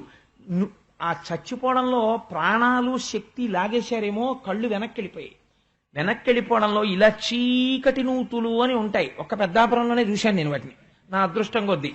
అది తాడు బకెట్ ఎప్పటికెడుతుందో మనకి తెలియదు. అలా తాడు వదిలేస్తే అది వెళ్ళిపోతుంది. వెళ్ళిపోయిన తర్వాత బహుశా వెళ్ళింది అని మనం ఊహించాలి. ఊహిస్తే అప్పుడు దాన్ని ఆ బకెట్ ఇలా ఇలా ఇలా ఇలా కలిపితే నీళ్లు ఎక్కుతాయి. నేను నా పెళ్ళైన కొత్తల్లో పెద్దాపురంలో ఉండే రోజుల్లో పంపు రాకపోతే స్నానం చెయ్యాలి కదా అని నా భార్య నేనెక్కడ తోడుతానండి మీరు తోడండి అనేది. 3 బకెట్లు తోడేటప్పటికి గోడలు జారిపోయేవి. అప్పుడు ఇంకా నేను దీనికి ఏది శరణ్యమో అని ఆలోచించి, ఆల్రైట్ నువ్వేం చెయ్యొద్దు కానీ నువ్వు తోడద్దు, నువ్వు దగ్గర నించో, నేను గానుగద్దులా నా కర్మపాశాలు నేను మోసుకున్నట్టు ఈ తాడట్టుకు పోతాను. అలాగా బకెట్ దగ్గరికి వచ్చేసాక ఓయ్ అనో కేకై ఆగుతాడు. ఈ నీళ్లు నువ్వు పోసేసి మళ్ళీ అను వెనక్కి వస్తాను, మళ్ళీ బకెట్ లోపలికి పోతుంది. కాబట్టి ఎందుకని దాని లోతు ఎంతో మనకి తెలియదు. పెద్దాపురం లోతులు అలా ఉండేవి. ఆ నూతులు నా జీవితంలో పడిన కష్టం పెద్దాపురంలో.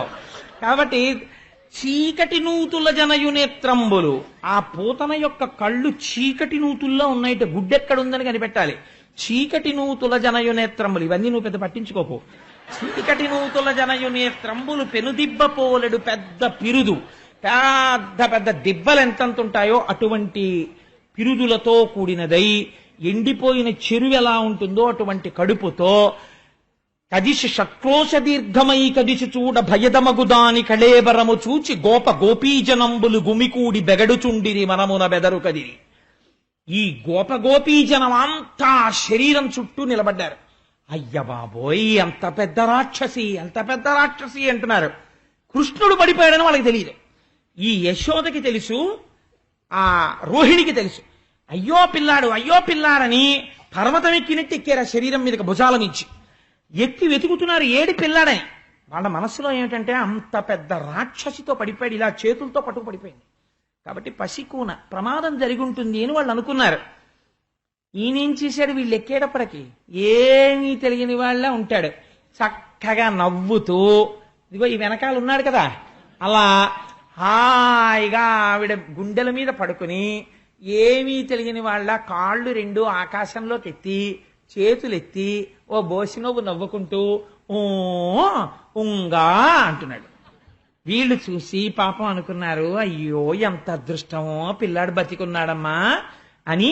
నేలంకూలిన మేటి పెన్నురముపై నిర్భీతి క్రీడించు ఓ బాలారమ్మని మూపు చేర్చుకొని సంస్పర్శించి ఆరార్చుతున్ గోలాంగూలము తిప్పి గోరజములం చల్లించి గోమూత్రముంజల్లి తద్వాలాంగంబుల గోమయంబలదిరా 12 నామంబులన్. ఇది భక్తి అంటే. వాళ్ళ పిల్లాడిని ఎత్తుకుని భుజం మీద పడుకోబెట్టుకుని, ఎంత అదృష్టమమ్మా పిల్లాడు బతికాడు అనుకుని కిందకి దిగి, అయ్య బాబోయ్, కానీ ఇంత పెద్ద శరీరంతో ఈ రాక్షసి తిరుగుతూ కింద పడిపోతే పిల్లాడు భయపడ్డాడేమో, ఆయనకా భయం, భయకృద్భయనాశనః అని పేరు ఆయనకి. వీళ్ళు అనుకుంటున్నారు ఎంత పిచ్చి వాళ్ళో చూడండి, ఇది పరమభక్తి అంటే. తెలియాలా కృష్ణుడని? తెలియక్కర్లా, తెలియకపోయినా వస్తువుని ప్రేమించారు, గట్టెక్కిపోయారంతే. కాబట్టి ఇప్పుడు ఈ పిల్లాడికి రక్ష పెట్టాలనుకున్నారు. అనుకుని గబగబా ఒక ఆవు దగ్గరికి తీసుకెళ్లారు.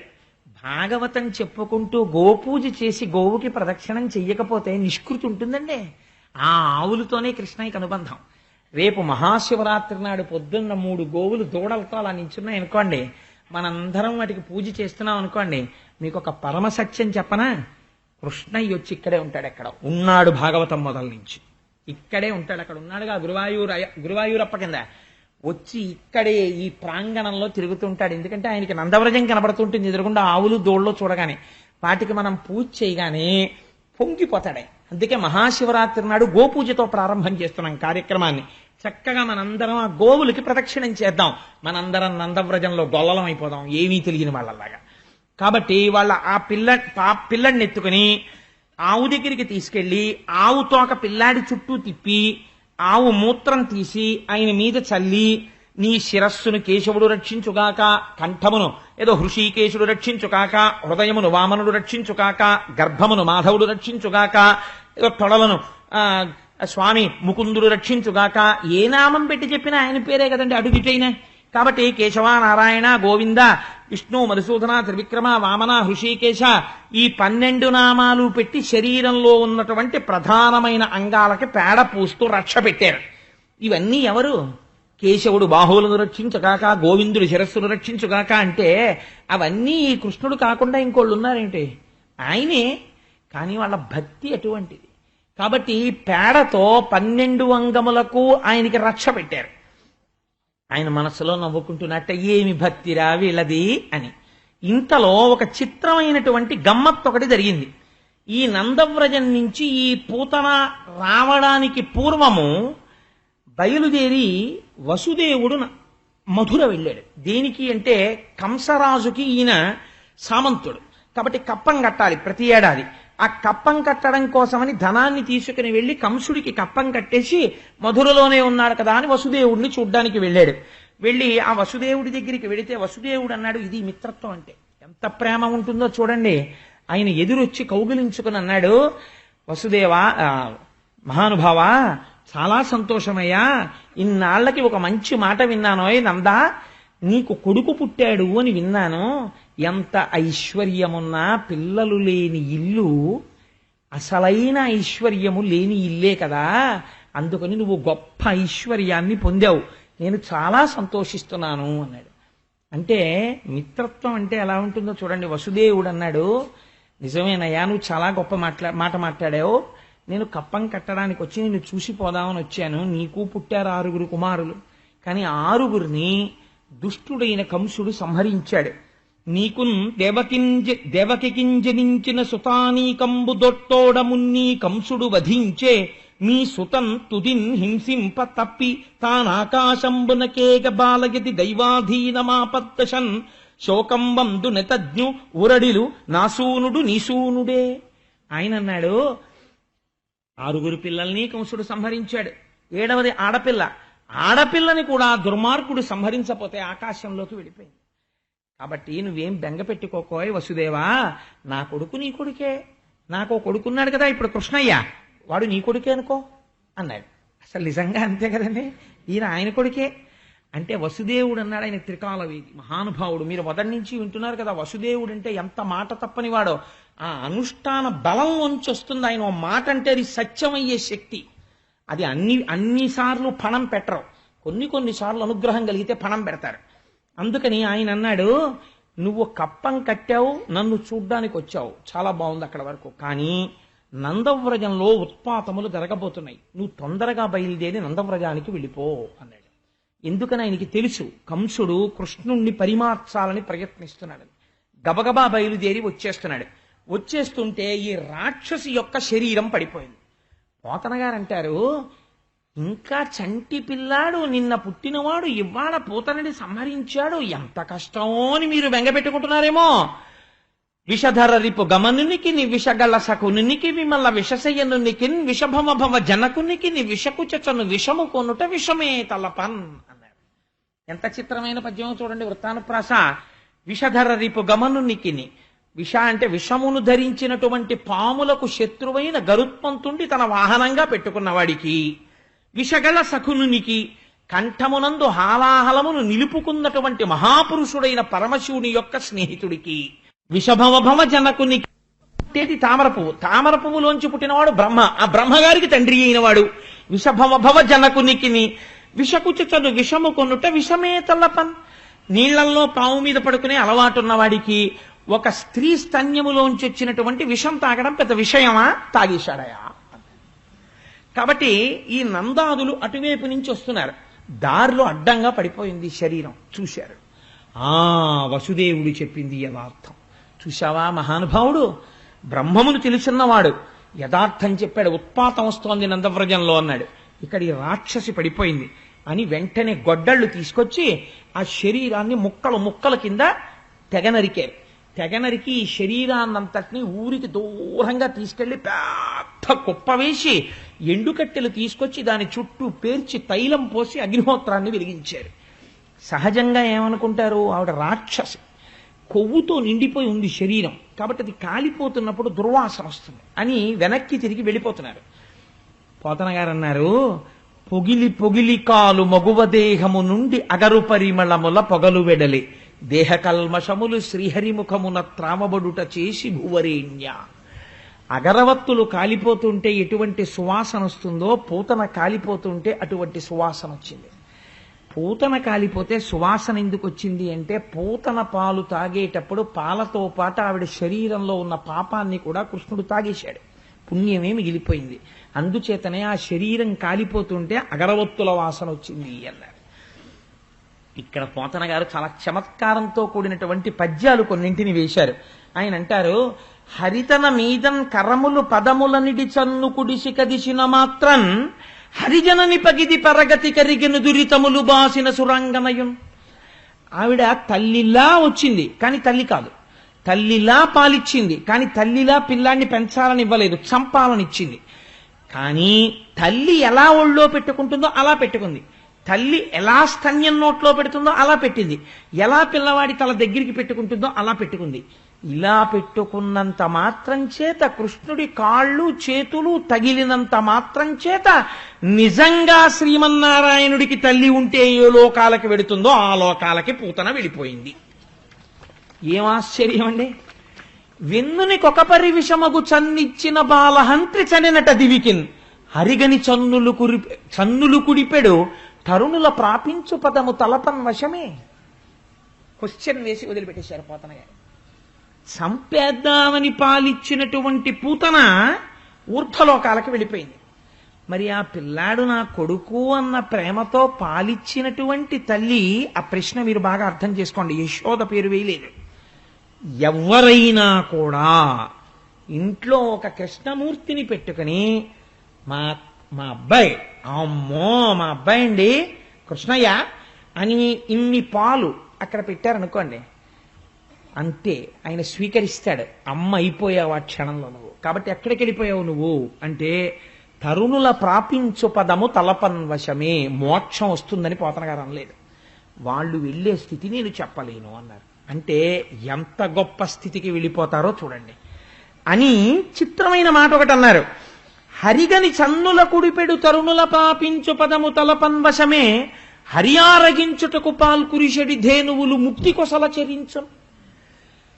అక్కడ పుట్టినటువంటి గోపకాంతలు తెలిసో తెలియకో కృష్ణుడిని చూసి ముద్దుగా, మనం రైల్లో వెళ్ళిపోతుంటే మనదేమో 48వ నెంబర్ బెర్త్ కూర్చుంటాం. 12వ నెంబర్ బెర్త్లో ఒక ఆవిడ కొడుకోడు ఉన్నాడు. వాడు ముద్దులు మూట కడుతూ ఒక 5 ఏళ్ల పిల్లాడు. వాడు నోట్లో పాలతి తెట్టుకుని ఓ చల్లటి పిల్లాడు చక్కగా ఓ నిక్కర్ వేసుకుని ఓ చిన్ని షర్ట్ వేసుకుని మెరిసిపోతూ తాత తాత తాత అంటూ మీ దగ్గరికి వచ్చి మీ తొడ మీద చెయ్యేసి చిత్రంగా ఇలా మొహం వంక చూస్తూ, పిల్లల పరిశీలన చిత్రంగా ఉంటుంది. మా తాతగారు అనుకుంటాడో ఏమిటో తాత అంటూ ఇలా చూస్తున్నాడు. చూస్తుంటే మీకు అబ్బా ఎంత బాగున్నాడో పిల్లాడని దానానా అని తొడ మీద కూర్చోబెట్టుకుంటారు, బుగ్గలు నిమురుతారు. ఇదేంటి నీ పేరేంటి అంటారు. వాడికి ఇంకా చెప్పడం రాదు. వాడు అలాగే విచిత్రంగా చూస్తూ ఒకసారి ఇలా అని, ఈయన గడ్డమేమిటో ఇంత గరుగ్గా ఉందని చెయ్యి వెనక్కి తీసి అంటాడు. అంటే ఈ వేళ్ళి ఆయన ఇలా నిమురుతాడు. దీనికి మౌన భాష, ఎంత ప్రేమ ఉంది చూడండి. అందులో ఏ అనుబంధం ఉండాలి ఈ సందర్భానికి? ఏ సంబంధం లేదు, కానీ ప్రేమ. అలా నందవ్రజంలో ఉన్నటువంటి గోపకాంతలు కృష్ణుణ్ణి పిలిచి పాలు ఎందుకు ఇచ్చారు తాగమని? వాళ్ళు తల్లులు కానక్కర్లేదు. ఆ పిల్లవాణ్ణి చూడగానే తల్లి భావన కలిగినది. చిన్ని కృష్ణయ్య బొమ్మ ఇంట్లో ఉందనుకోండి, మాతృత్వం పొంగి పొరలిందనుకోండి, మా చిన్ని కిట్టయ్య పూజ చెయ్యక్కర్లేదండి, మా కిట్టయ్య మా అబ్బాయి అదిగో ఎలా నించున్నాడో చూసారా, అలాగే నించుంటాడు హాయిగాను. అలా నించోపోతే నాన్నగారు ఇప్పుడే వచ్చారు ఆఫీస్ నుంచి, నువ్వు వెళ్ళి కాసిన రస్కులు తెచ్చిపెట్టలేండి నాకు, చూడు పాపం మళ్ళీ నాన్నగారు స్కూటర్ వేసుకెళ్లారు అందనుకోండి. ఆ ఇంటి యజమాని భార్య ఏదో నిజంగా కృష్ణుడిని చూసి అలా అనుకుందనుకోండి, ఆ క్షణంలో ఆవిడ కృష్ణుడికి యశోదయ్యి కూర్చుంది. ఆయనకి వినపడుతుంది, ఉత్తర జన్మలలో ఎక్కడో ఒకళ్ళ మాతగా నిలబడుతుంది ఆవిడ. ఇది పోతన గారు సిద్ధాంతీకరిస్తున్నారు. అందుకే భాగవతం 10వ స్కంధం మనస్సుకు ఆలంబనం ఇస్తుంది కృష్ణుడు అనడానికి కారణం. అందుకు చేశాడు ఆయన లీల. చేతకాని వాడై చేయలేదు. కాబట్టి ఇప్పుడు ఏమైంది, ఆడవాళ్ళు మాతృత్వం ఉంటుంది కాబట్టి వాళ్ళు పాలిస్తే వాళ్ళ స్థితికి వెళ్ళిపోతారు. నేను కాదన్నా. హరిగని చన్నులు కుడిపెడు తరుణుల ప్రాపించు పదము తలపన్వశమే, హరియారగించుటకు పాల్కురిషడి ధేనువులు. ఆవులు వాటికి మనస్సు లేదు. మనస్సు లేదంటే అవి మనుష్యులు కావు, అవి స్త్రీలు కావు. అటువంటి ఆవు కృష్ణుడు పుట్టగానే పొంగిపోయి షేరు పాలిచ్చి ఆవు 2 షేర్ల పాలిచ్చింది. ఆవుకి మోక్షమే, గోపకాంతలకి మోక్షమే, కన్నతల్లికి మోక్షమే, చంపుదామని వచ్చిన పూతనకి మోక్షమే. నేను ఒప్పుకోనన్నారు పోతన గారు. ఒప్పుకోపోతే పోనీ మీరు చెప్పండి మోక్షం కన్నా పైనే ఉందో అంటే, పోతన గారు అన్నారు, ముక్తి కొసల చెరించున్. వీళ్ళందరూ మోక్షం పొందితే మోక్షానికన్నా చివరి ఇంకేమైనా ఉందేమో నాకు తెలియదు కాబట్టి మోక్షం చివర్ల ఈ ఆవులు తిరుగుతూ ఉంటాయి. అంటే ఆ ఆవులు అన్నిటికన్నా అధికమైనటువంటి స్థితిని పొంది ఉన్నవి కృష్ణుణ్ణి సేవించుకుని. అవే మనని అనుగ్రహించడానికి ఆ అంశ ప్రవేశించి మహాశివరాత్రి నాడు వచ్చి వేదిక మీద దర్శనం ఇవ్వబోతున్నాయి. ఖచ్చితంగా కృష్ణుడు పంపబోతున్నాడు. వస్తాయి, ఆవులే వస్తాయి, ఆ అంశతో వస్తాయి. నాకు ఇక్కడ విశ్వాసం ఉంది. వాటి ప్రదక్షిణం కృష్ణ పరమాత్మకి పాలిచ్చిన ఆవులే ఆ ఆవులు. కాబట్టి ఇది ఈ మాట పోతన గారు చెప్తున్నారు. ఇప్పుడు ఇది పూతనా సంహార ఘట్టము అంటారు దీన్ని. అయితే నేను అంటాను, పూతనా సంహార ఘట్టమును మీరు విన్నారు. దీనికి తాత్వికమైనటువంటి పరిశీలనము ఏమైనా ఉంటుందా అంటే పరమ యథార్థమైన పరిశీలనం ఒకటి ఉంటుంది. మీకు భాగవతం దశమస్కంధం ఉపనిషత్తు జ్ఞానం పైన కథ ఒకటే నాకు అర్థమైందండి, నాకు తత్వం అర్థం అవ్వట్లేదు, ఏమీ బెంగలేదు. మీరు అలా కృష్ణుణ్ణి మనసులో దర్శనం చేసి పొంగిపోయిన ఫలితం వచ్చేస్తుంది. ఆంతరము తెలిసిందనుకోండి జీవితాంతం నిలబడిపోతుంది. భక్తిగా కూడా నిలబడచ్చు, నేను కాదన్నాం. కానీ ఇందులో తత్వం మీరు ఒక్కసారి పరిశీలన చేయండి. ఒక ఆశ్చర్యకరమైనటువంటి విషయం ఉంటుంది. ఆవిడ పేరు ఏమిటి? పూతన. పూతన అంటే అమరకోశం ఏమని చెప్పిందో తెలుసా అండి? పునాతి దేహం పూతన అంటే దేహమును పవిత్రముగా చేయునది, దానికి పూతన అని పేరు. ఏమిటి దేహమును పవిత్రముగా చేయునది అంటే నేను చాలా తేలికగా మీకు అర్థం అవ్వడం కోసమని ఒక ప్రయత్నం చేస్తాను. మీరందరూ ప్రాజ్ఞులు, తెలుసున్నవారే, నేను ఏదో అవివేకంతో అలా అంటుంటానంతే. మనం ఒక మాట అంటుంటాం, కోటేశ్వరరావు గారు ఎవరు అన్నారు అనుకోండి, నేను అంటాం. నేను అని ఇలా అనగానే ఒకరు నా దగ్గరికి వచ్చి కోటేశ్వరరావు గారు ఎవరు అనగానే ఇలా అని ముందు మీ చెయ్యి కదిలింది కదా, ఇది కోటేశ్వరరావు గారు అన్నమాట అన్నారు అనుకోండి. కాదండి, ఇది నా చెయ్యి అంటాను. ఇప్పుడు నేనెవరు ఇలా అన్నాను కదా, అప్పుడు నా దృష్టిలో ఇదంతా నేను. కానీ ఇప్పుడు మీరు వచ్చి ఇది మీరా అని అడిగారు అనుకోండి, కాదు ఇది నా చేయి, ఇది మీరా ఇది నా కాలు, ఇది మీరా కాదు ఇది నా కడుపు, ఇది మీరా ఇది నా గుండె, ఇది మీరా కాదు ఇది నా తలకాయ. మరి నువ్వెవరు? నాకు తెలియదు. అదే పెద్ద అజ్ఞానం కదా. అసలు ఆ నువ్వెవరు? నేనంటున్నది ఏది అంటే తెలియక ఆ నేనుని చీకటితో కప్పేశాం అజ్ఞానంతో. అదే పూతన అంటే అవిద్య. అసలు నేను తెలియకుండుట. అసలు నేను తెలియకపోతే ఎవరొస్తారు?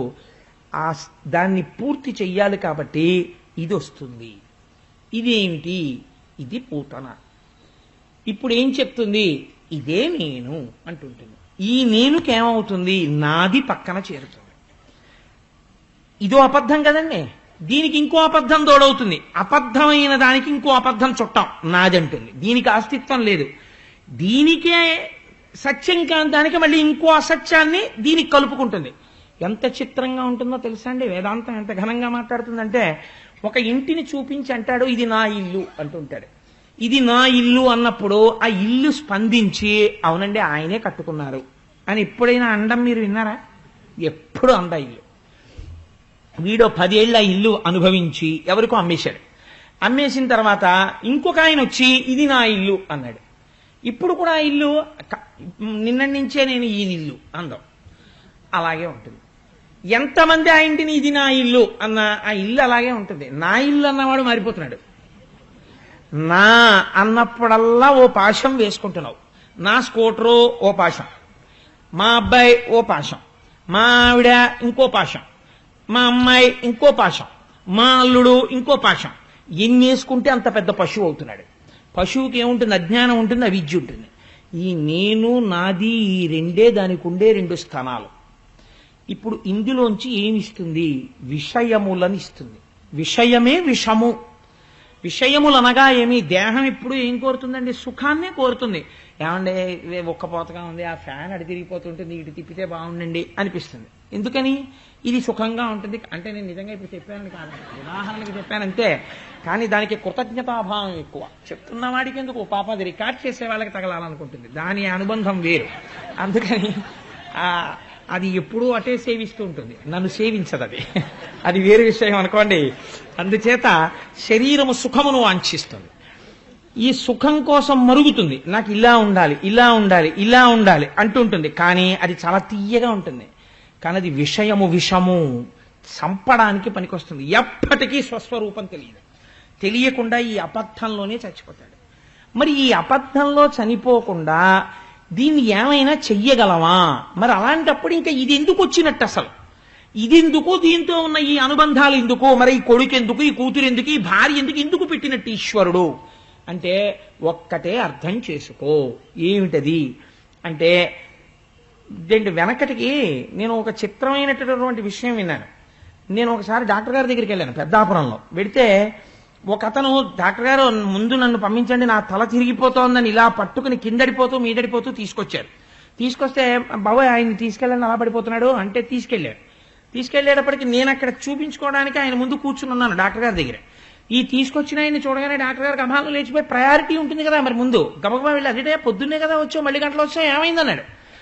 అంటే వాడు తల తిరిగిపోయి పడిపోతున్నవాడు అన్నాడు, డాక్టర్ గారు మీరు దగ్గుమంది ఇచ్చి 3 పూట్ల 2 చెంచాలు వేసుకో ఓ 3 రోజుల్లో తగ్గిపోతుంది అన్నారు కదా, 3 పూట్ల 2 చెంచాలు వేసుకుంటే 3 రెళ్ళు 6, 3 రోజులు 3 ఆరులు 12 చెంచాలు 3 రోజుల తర్వాత తగ్గించుకోవడం ఎందుకు, 12 చెంచాలు ఇప్పుడు దీనికి తాగేస్తే 10 నిమిషాల్లో తగ్గిపోతుంది కదా అని 12 చెంచాలు ఇప్పుడే పుచ్చుకున్నాను తల తిరుగుతోందండి అన్నాడు.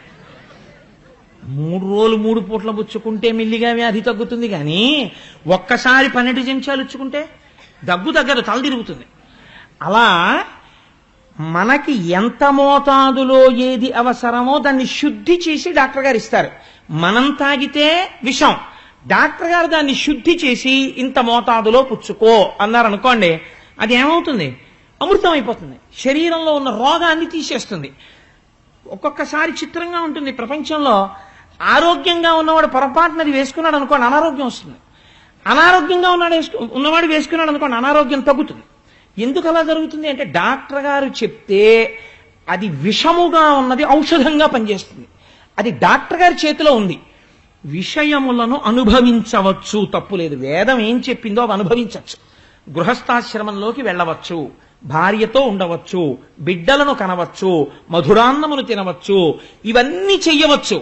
ఎప్పుడు నీకు ఒక్కటి తెలియాలి. ఏమిటి తెలియాలి? డాక్టర్ గారి ప్రిస్క్రిప్షన్ తో తినాలి ఇవన్నీ. ఎవరా డాక్టర్ గారు? కృష్ణం వందే జగద్గురుం, ఆయనే డాక్టర్ గారు. ఎలా చెప్పాలి? ఏది తిన్నా కృష్ణ నాకు ఓ మంచి పంచి ఇచ్చావు అనుకుని కట్టుకో, కృష్ణ నాకు ఓ మంచి లాల్చీ ఇచ్చావు అనుకుని వేసుకో, కృష్ణ నువ్వు నాకు భాగవతం చెప్పుకునే అదృష్టం ఇచ్చావు అనుకుని చెప్పుకో, కృష్ణ నాకు కొడుకుని కూతుర్ని ఇచ్చావు అనుకుని నీ కొడుకుని కూతుర్ని ప్రేమించు, కృష్ణ నాకు అనువర్తించి నాతో సమానంగా నన్ను ధర్మపదంలో నడిపించే భార్యనిచ్చావు అనుకుని హాయిగా భార్యతో ఉండు, కృష్ణ నాకు ఇవాళ మధురాన్నం ఇచ్చావు అనుకుని తిను. ఇవి విషయములు కావు, నీ పట్ల అమృతములైపోతాయి. ఎందుకని? అక్కడ శుద్ధి జరుగుతోంది లోపల. శుద్ధి లేకుండా తిన్నావు విషమైపోతుంది. ఇప్పుడు తెలిసో తెలియకో ఎవరికిచ్చింది? కృష్ణుడికిచ్చింది, విషమామృతం అయిపోయిందంతే. నీవు కూడా అన్ని ఈశ్వరుడికి చెప్పి తింటాం అలవాటైతే అది అమృతం అవుతుంది. చేతకాని వాళ్ళు ఒక మాట అడుగుతూ ఉంటారు, ఎందుకండి నైవేద్యాలు ఇవన్నీ ఈశ్వరుడు తిన్నాడా, ఆ పేరు చెప్పుకుని వీళ్ళు తినడానికి అంటారు. ఆ పేరు చెప్పుకుని వీళ్ళు తినడానికి కాదు, ఇలా వెర్రి మాటలాడేవాడి మనస్సు మారడానికి ప్రసాదంగా ఇస్తారు. అది తింటుంటే వీడి మనస్సుకు పట్టిన కిలి వదులుతుంది. ఇత్తడి పళ్ళానికి కిలుం పట్టేస్తే ఒక్కసారి చింతపండు అట్టుకెళ్ళి ఇలా తగిలిస్తే విరిగిపోదు, పట్టి బాగా తోమాలి. రోజు ఇంతంత ప్రసాదం వాడికి పెడుతూ ఉంటే వదిలిపెట్టేసిన మహాత్ముల యొక్క అనుగ్రహంతో నడిచిన దేవాలయంలో ప్రసాదం వాడికి పెట్టగా పెట్టగా అక్కిలు వదిలి వాడు కూడా మెరుస్తాడు. అందుకని ప్రసాదం పుచ్చుకోవాలి, ఈశ్వరుడి చుట్టూ ప్రదక్షిణం చెయ్యాలి. ఆ కింద ఉన్న చక్రము యొక్క అనుగ్రహం అన్ని వేపుల్ని వచ్చి మీద పడుతుంది, పడితే అవిద్య తొలగుతుంది. కాబట్టి ఇప్పుడు పూతనా సంహారం ఏమి? విషయం అనుభవించవచ్చు కానీ చంపడానికి పాలిచ్చినా అమృతమైనది. అలా మీరు ఏదనుభవించినా ఈశ్వరుడికి నివేదన చేసి తీసుకుంటే ఏది? అన్నీ తీసేసుకోవచ్చు కదండి అని చెప్పి ప్రతిదీ ఈశ్వరుడికి నైవేద్యం పెట్టేశానని తాగేస్తే కుదరదు. వేదము ఏది తీసుకోమందో అది మాత్రమే ఈశ్వరుడికి నివేదన చేసి తీసుకుంటే అది మీ పట్ల అమృతముగా మారి మిమ్మల్ని నిలబెట్టగలదు, మనస్సుని దేహముని కూడా శౌచపరచగలదు, ఈశ్వరుడి వైపుకి తిప్పగలదు. ఈ రహస్యాన్ని ఆవిష్కరించడమే పూతనా సంహారమునందు ఉన్న పెద్ద ప్రయత్నం. అందుకే పూతన ఎలా వచ్చింది? అందమైన దానిగా వచ్చింది. ప్రపంచంలో అన్నిటికన్నా అందం ఎక్కడుంది చెప్పండి? తనయందే. ప్రపంచంలో ఎవడైనా నా అంత అందవికారమైన వాడు ఎవ్వడూ లేడు అనుకున్నాడు అనుకోండి, అసలు వాడి ఉత్తర క్షణం జీవించలేడు. ఎంత అందవికారంగా ఉన్నవాడు కూడా అద్దం పెట్టుకుని ఇలా చూసుకుని ఇలా చూసుకుని ఇలా చూసుకుని ఇలా చూసుకుని అబ్బా ఎంత బాగున్నాను అనుకుని కోతికి అద్దం దొరికినట్టు ఇలా ఇలా చూసుకుని పొంగిపోతుంటాడు. ఎవడి రూపం వాడికి అంత సంతోషం. అందుకని పైకి అందంగా ఉన్నట్టుంటుంది ఈ ప్రకృతి వికారమైనటువంటి శరీరము, కానీ దీని యందే ఉండిపోతే అసత్యమైన నేను యందు మీరు ఉండిపోయారనుకోండి అది అమృతత్వానికి ఇవ్వదు. అసత్యమైన నేను సత్యమును తెలుసుకోవడానికి ప్రసాద బుద్ధితో భక్తి వైపుకి వెళ్ళింది అనుకోండి, ఈ భక్తి ఒకనాడు జ్ఞానం అవుతుంది. ఎలా జ్ఞానం అవుతుంది మీరు చెప్పలేరు, ఎప్పుడైనా అవచ్చు. రమణ మహర్షికి అకస్మాత్తుగా అరుణాచలం వెళ్ళొస్తున్నాను అని ఒక ఆయన అన్నాడు, అంతే మారిపోయింది. అదేంటి ఆ మాట అలా ఎందుకు మారుస్తుంది? ఎవరైనా మా ఊళ్ళో కనపడి నన్ను కాకినాడలో అరుణాచలం వెళ్ళొచ్చానంటే నేను అయిపోయాను అలాగా? నేను అవ్వలేదు. మరి రమణ మహర్షి ఎందుకు అయ్యారు అంటే ఎప్పుడు భక్తి జ్ఞానంగా మారింది? ఈ భక్తి ఎన్ని జన్మలలోది మీకు నాకు తెలియక్కర్లేదు, జ్ఞానంగా మారుతుంది. మారే ముందే ఆయన అరుణాచలం గుళ్ళోకి వెళ్ళి వచ్చి కూర్చుని తపస్సులో కూర్చున్నారు. ఇది భక్తి జ్ఞానముగా పరిణమించుట. ఇప్పుడు ఏమైంది? అసలు నేను ఎక్కడుందో పసిగట్టారు ఆయన. ఇక్కడ ఉన్నది అసలు నేను, దానికి మరణము లేదు అని ఆ అసలు నేను ఎందు నిలబడ్డారు. నిలబడితే ఏమైంది? మోక్షస్థితిని పొందేస్తారు. అంతటా పరివ్యాప్తమైన నేనుని పొందారు. కాబట్టి నువ్వు కూడా అలా పొందాలంటే ఏం చెయ్యాలి? నువ్వు కూడా భక్తితో పూతనా సంహార ఘట్టాన్ని విని ఈ ప్రయత్నం నువ్వు మొదలెట్టాలి. అంతేకాని తిన్నగా వెళ్ళిపోయి అసలు నేను దగ్గర నిలబడతానంటే ఒక్క నాటికి నిలబడలేవు. అది బుకిష్ నాలెడ్జ్ అవుతుందంటే అదో మోహబుద్ధి. కాబట్టి నిన్ను నువ్వు సంస్కరించుకోవాలంటే ముందు భక్తితోనే మొదలెట్టాలి. అది ఎప్పుడు జ్ఞానం అవుతుంది నీకు తెలియక్కర్లేదు. కుక్కర్లో అన్నం ఎప్పుడు ఉడికింది నీకు తెలియక్కర్లేదు. అందుకే ఒక అద్భుతమైన మాట చెప్తారు పెద్దలు. దాని గురించి ఏమంటారంటే అగ్నిహోత్రంతోటే జ్ఞానాన్ని పోలుస్తారు. There is a second, there is a fraction of time which is unknown to you. కుక్కర్లో ఉన్న అన్నంగా మీరు పోసినటువంటి బియ్యపు గింజలన్నీ కూడా మెతుకులయ్యాయి. ఎప్పుడయ్యాయి మీకు తెలియక్కర్లేదు. ఏ క్షణంలో మీరు కుక్కర్లో పోసిన బియ్యపు గింజలన్నీ మెతుకులయ్యాయో, మీరు వేసిన పప్పు బద్దలన్నీ ఉడికి పప్పు అయ్యాయో మీకు చెప్పవలసిన అవసరం ఉన్నదా? అక్కర్లేదు. అది ఏదో ఒక క్షణంలో ఉడికే, ఉత్తర క్షణం భోజ్యమైంది, మీరు తినచ్చు ఇంక దాన్ని. అంతేకాని కుక్కర్ కూసేశాక కూడా తీసి ఏమోనండి అడుగున ఉడికిందో లేదో అని గరిటెట్టి పళ్ళెల్లో వేసేసి ప్రతి మెతుకు ఉడికిందో లేదో అని ఎంత అనుమానం ఉన్నవాడో అలా వెతుక్కోడు. ఎందుకని? నమ్మకం అంతే. ఒకసారి అగ్నిహోత్రం మీద పెడితే ఆ అన్నం బియ్యము అన్నమైపోతాయి. ఎప్పుడైపోయాయి నీకు తెలియదు, తెలియక్కర్లేదు. నువ్వు భక్తిని ఒకదాన్నే ముందు పట్టుకుంటావు. అది ఎప్పుడు జ్ఞానం అవుతుంది నీకు తెలియక్కర్లేదు, తెలియదు కూడా. ఈశ్వరానుగ్రహం ఒక రోజున కలుగుతుంది. అసలు నేను నీకు తెలిసిపోతుంది. ఆ తెలిసిపోవడానికి భక్తి నుంచే వెళ్ళాలి. అదే పూతనా సంహార ఘట్టం. అందుకే మొదటి లీల పూతనా సంహారంతో మొదలవుతుంది. ఇప్పుడు ఇది దేన్ని పవిత్రం చేసింది? దేహాన్ని పవిత్రం చేసింది. ఇది అపవిత్రమైనది పవిత్రమైంది. ఇది పవిత్రం అవగానే లోపల ఉన్న వస్తువుని తెలుసుకోవడానికి ఇది ఉపకరణముగా మారిపోతుంది. మారిపోయి అసలు నేనుని పసిగట్టగలిగిన స్థితికి తీసుకెడుతుంది. ఈ ఘట్టాన్ని పరమోత్కృష్టమై పరమపావనమైనటువంటి ఘట్టంగా పెద్దలు ఆవిష్కరిస్తారు. అంతటి మహోత్కృష్టమైనటువంటి పూతనా సంహార ఘట్టాన్ని ఆవిష్కరించి పోతనామాచ్యుల వారు శకటాసుర సంహారం అనేటటువంటి ఘట్టం వైపుకి వెడతారు. అది ఎంత చిత్రంగా ఉంటుందో చూడండి ఆ ఘట్టం. అది చూడ్డానికి చాలా చిన్న ఘట్టం, చాలా చిన్న లీల. ఆయన పుట్టగానే చేసినటువంటి లీలలు ఏవి ఉన్నాయో కృష్ణలీలలన్నీ కూడా మనని జీవితంలో ఇలా చెయ్యిచ్చి పైకెక్కించేసేటటువంటి లీలలు. బాగా జ్ఞాపకం పెట్టుకోండి. జీవితంలో వేదాంతముగా ఎప్పుడూ లోపల నిలబడదు. విన్నా కూడా పక్కన ఒక ఆలంబన ఉండాలి. మీరు అన్నాన్ని అన్నంగా తినలేరు. పక్కన కూరో పచ్చడో పులుసో ఉండాలి. అలాగే మీకు ఎప్పుడూ కథగా ఉండాలి. అటువంటి కథ లేకపోతే ఈశ్వరుడు లీల చేస్తాడు. నేను ఏదో చేశాననుకోండి, ఇది కోటేశ్వర లీల అని ఎవడు పిలవడు. నా కర్మ అది జరిగింది అంటారు. అదే కృష్ణుడు చేశాడనుకోండి లీల అంటారు. ఎందుకని అంటే ఆయన కర్మతో చేసినది కాదు, లోకమునకు ఏదో పాఠం ఉన్నది. పాఠం నాకు అర్థం కాలేదు, ఏం బెంగలేదు, నీకు కథగా అర్థమైనా చాలు. మనస్సునది పట్టుకుంది. అది పట్టుకున్న వస్తువు పరమ పవిత్రమైన వస్తువు. అది ఒకనాడు నిన్ను ఉద్ధరిస్తుంది. అది ఎలా ఉద్ధరిస్తుందో నీకు చెప్పి ఉద్ధరించక్కర్లేదు, ఉద్ధరించేస్తుంది. కాబట్టి ఈ లీలల వెనకాతల అంత పవిత్రత, అంత గొప్పతనం, అంత ఔచిత్యము వీని యందు ఉన్నది. ఒకనాడు కృష్ణ పరమాత్మ బోర్లా పడ్డారు. నేను పరమాత్మ అన్న శబ్దాన్ని భక్తి చేత వాడుతున్నాను, కానీ అప్పటికి ఆయన పసిపిల్లవాడు. కేవలం పిల్లల్ని మొట్టమొదట్లో పడుకోబెడితే ఎటు పడుకున్నవాడు అటే ఆ కాళ్ళు చేతులు ఆకాశం వంక చూసి ఇలా ఇలా తిప్పుతూ ఆడుతూ నోరు తెరిచి ఊ అండం తప్ప ఇంకేం తెలియదు. మొదట చేసేది ఏది అంటే బోర్ల పడతారు. బోర్లా పడితే ఇంట్లో అదో పెద్ద ఉత్సవం. ఇంట్లో ఉన్న వాళ్ళు పెద్ద కేకేస్తారు, ఏమండో పిల్లాడు బోర్లా పడ్డాడంటారు. అనగానే అందరూ వచ్చి ఆ 2-3 ఇళ్లకి 4 ఇళ్లకి చెప్పి వెంటనే మేనత్త కబురెడుతుంది, పిల్లాడు బోర్లా పడ్డాడు మేనత్తను రమ్మని. మేనత్తలది ఎంత ముద్దో వాళ్ళది ఆ అన్నదమ్ముడు బిడ్డ కోసం అని. వాళ్ళు పరిగెత్తుకొస్తారు. వెంటనే జింహచాపల్ని ఏదో వంకెట్టుకోవాలి కదా, అందుకని బోర్లా పడ్డాడు బొబ్బట్లో ఏదో అంటారు అని ఉడుగు తినేస్తారు. వీళ్ళు ఉడుగు తినేస్తారు. పాపం వాడికి ఏముంటుంది, పాపం కొంత తప్పే ఉందనుకోండి, వాళ్ళ పిల్లాడు సంతోషం వండుకు తిన్నారు కాదని మనం ఎందుకు అనాలి మధ్యలో. అందుకని బోర్లా పడ్డాడని బొబ్బట్లో ఏవో వండుకుంటారు. కానీ యశోద అలా చేయలేదు, బొబ్బట్లు వండుకోలేదు.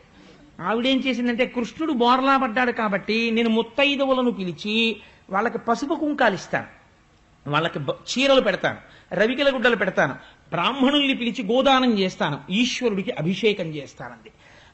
అన్నీ కూడా దైవం వైపుకి చూస్తోంది యశోద. అందుకే యశస్సుని ఇచ్చునది. కీర్తి ఎటువైపు నుంచి వస్తుందో జీవితం ఎటు నడవాలో యశోద వైపు నుంచి తెలుస్తుంది. మీరు యశోదని చూస్తున్నారనుకోండి, మీరు ఏం చేయాలో మీకు తెలిసిపోతుంది. పిల్లాడు బోర్లా పడ్డాడు, నువ్వు బొబ్బట్లు తింటాం కాదు. ఈ శివాలయానికి వెళ్ళి ఓ అభిషేకం చేయించు, ఓ రామాలయానికో కృష్ణాలయానికో వెళ్ళి ఇంత తులసి పూజ చేయించు. నీ మనవడు బోర్లా పడేటటువంటి అదృష్టం నీకు ఈశ్వరుడు సమకూర్చినాడు. ఒక మంగళప్రదమైన కార్యం నడుస్తోంది, పిల్లవుడు వృద్ధిలోకి వస్తున్నాడు, అది ఈశ్వరానుగ్రహంగా చూడు. అందుకని యశోద వైపు నుంచి చూడాలి. కాబట్టి ఆవిడ ఏం చేసింది, అభిషేకాదులు చేస్తోంది.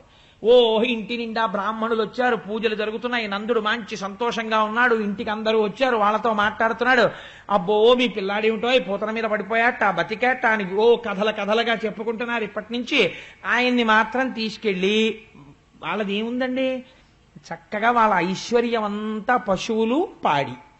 అందుకని ఆ ఇంట్లో బీరువాలు లాకర్లు ఇలాంటివి ఉండవు. వాళ్ళ ఐశ్వర్యం అంతా ఏంటంటే పాలకొండలు, పెరుగుకుండలు, నీతి కుండలు. అందుకని ఓ బండి ఇంట్లో పెట్టేశారు. పెట్టేసి ఆ బండి నిండా ఇవన్నీ పెట్టేశారు, అరటి పళ్ళ గెలలు, ఆ పాలకుండలు, పెరుగుకుండలు, నీతి కుండలు ఇవన్నీ దానికి పెట్టేశారు. ఆ బండికి కూడా ఓ తోరణం కట్టేశారు. అక్కడే ఓ మంచం వేశారు, ఆ మంచం మీద ఓ పరుపు వేశారు, ఆ పరుపు మీద కృష్ణుడిని పడుకోబెట్టారు. పడుకోబెట్టి ఉత్సవం అంతా ఎవరి కోసం, ఈయన బోర్లా పడ్డాడు కాబట్టి ఉత్సవంలో పడి ఈయన్ని మర్చిపోయారు. ఈయనేం చేశాడు, ఈయనకి ఆకలేసి, ఆయనకి ఆకలేస్తుందండి, వేసింది. ఎందుకు వేసింది, ఇది మీరు బాగా గుర్తుపెట్టుకోవాలి. ఎవరి కోసం చేస్తున్నారు ఉత్సవం, ఈయన కోసం చేస్తున్నారు ఉత్సవం. మీరు చేసే ఏదైనా ముడిక్కడ పడి ఉండాలి. మొదటి పెట్టి ఇంజన్ వదలకూడదు, మిగిలిన పెట్లన్నీ తిరుపతి వెళ్తాయి. మొదటి పెట్టి వదిలేసింది అనుకోండి, ఇంజన్ ఒకటే వెడుతుంది తిరుపతి. కాబట్టి మొదటి పెట్టి చాలా జాగ్రత్తగా వెయ్యాలి, ఇంజన్తో లింక్. ఏది చేసినా మొదటి కార్యం ఈశ్వరుడితోటే మొదలవ్వాలి. ఈశ్వరానుగ్రహం అని ముందు అని, ఇంట్లో ఇది జరిగిందా, రేపు ఒక్కసారి అయితే గుళ్ళోకి వెళ్ళి ఏమి చేయించడానికి నీకు టైం లేదో 11 రూపాయలు హుండీలో వేసి వస్తాను అనగలగాలి నువ్వు. ఆ 11 రూపాయలు కూడా నీకు లేకపోతే ఈశ్వరుడే నిన్ను మొట్టికై మొట్టేయడు, ఒక్కసారి వెళ్ళి స్వామికి నమస్కరించి వస్తాను అనగలగాలి నువ్వు. అన్ని ఈశ్వరానుసంధానం చెయ్యగలగాలి. ఆవిడ ఈశ్వరానుసంధానం చేస్తోంది. ఇక్కడ ఈయనేం చేశాడు, ఆకలేసేసింది, ఆకలేసి ఏడుపు వచ్చింది. ఏడుపు మొదలెట్టాడు. ఏడుపొచ్చి నిదిరించిన శిశువాకు నిగిదుకుచు చనుగోరి కెరలి కిసలయ విలస మృదు చక్ర చాప రేఖాస్పద పదమున తన్నెనొక్క బండిందండిన్. ఇదో చిత్రమైన మాట. పడుకున్న పిల్లాడికి ఇలా కాళ్ళు ఎత్తడం తప్ప ఇంకేమీ రాదు. ఆ పక్కన ఏముంది, ఓ బండి ఉంది, అది ఆయన పక్కనే ఉంది ఆ బండి. ఈ పిల్లాడు ఏడుస్తూ నిదురించిన శిశువాకొని అప్పటిదాకా నిద్రపోతున్నాడు. ఇప్పుడు ఆయనకి ఆకలేసింది. చనుగోరి, అమ్మ వచ్చి స్తన్యం ఇవ్వలేదు, అందుకని కోపం వచ్చేసింది. కెరలి కిసలయ విలస మృదు చక్ర చాప రేఖాస్పద పదమున, చిన్ని అరికాలు, ఇంత అరికాలు, దానికేమో చిన్ని ఇంతంత పెసరకాయల్లో ఉన్నంత పెసరగింజలంతంత వేళ్ళు, వాటికో ఇంతంత తెల్ల గోళ్ళు, అంతా కలిపి ఇలా ముట్టుకుంటే గట్టిగట్టిగా మెత్తమెత్తటి పాదం, ఎర్రటి అరికాలు, అందులోనేమో శంఖము చక్రము అమృతపాత్ర నాగలి మొదలైనటువంటి దివ్య చిహ్నములు. ఇప్పుడు ఈ పాదం ఎత్తి, ఇది మీరు చాలా జాగ్రత్తగా గుర్తుపెట్టుకోవాలి, పోతన గారు ఒక్క అక్షరం అనవసరంగా వేరు, మృదు చక్ర చాప రేఖాస్పద పదమున అటువంటి కాలుతో ఏం చేశాడు, తన్నెనొక్క బండిందన్నాడు. ఇప్పుడు ఈయన బండిందంటే ఎలా తన్నాడంటే గభాలను తనడానికి ఆయన ఏం పెద్ద ఒంట్లో ఓపిక ఉన్నవాడు గాడప్పటికి, పసిపిల్లాడు ఆడుకుంటూ కాళ్ళెత్తడం పిల్లలకి అలవాటు కదా, కాళ్ళెత్తి ఏడుస్తుంటారా, కాళ్ళెత్తడంలో కాలు వెళ్ళి ఇలా బండికి తేలింది, తగలగానే బండి ఏమైందిట, శకటము హరిదన్ని నది విప్రకటంబై ఎగసి ఎరుసు భురమున గండ్లున్ వికటంబుగ నేలంబడి అకటాయని గోప బృందమ ఆశ్చర్యపడెన్. ఈయన కాలు తగలగానే ఆ బండి ఆకాశంలోకి ఎగిరిపోయి దాని చక్రాలు ఇరుసు అన్ని ధ్వంసమైపోయి అక్కడి నుంచి కింద పడిపోయింది ఆ బండి, తుత్తునియలైపోయింది. అయిపోగానే ఆశ్చర్యపోయి అక్కడ ఉన్నటువంటి ఈ గోపకాంతలు యశోద నందుడు పరుగున అక్కడికి వచ్చారు. ఫంక్షన్ జరుగుతున్నప్పుడు పెద్దవాళ్ళందరూ అక్కడ ఉంటారు, పిల్లలందరూ ఆ చోట గుమిగూడి ఆడుకోవడం మొదలెడతారు. ఈ కృష్ణుడి దగ్గర ఆడుకుంటున్నారు ఈ పిల్లలందరూ. వాళ్ళని అడిగారు, వచ్చి ఏమైందిరా బండి ఎందుకు ఎగిరింది అని అడిగారు.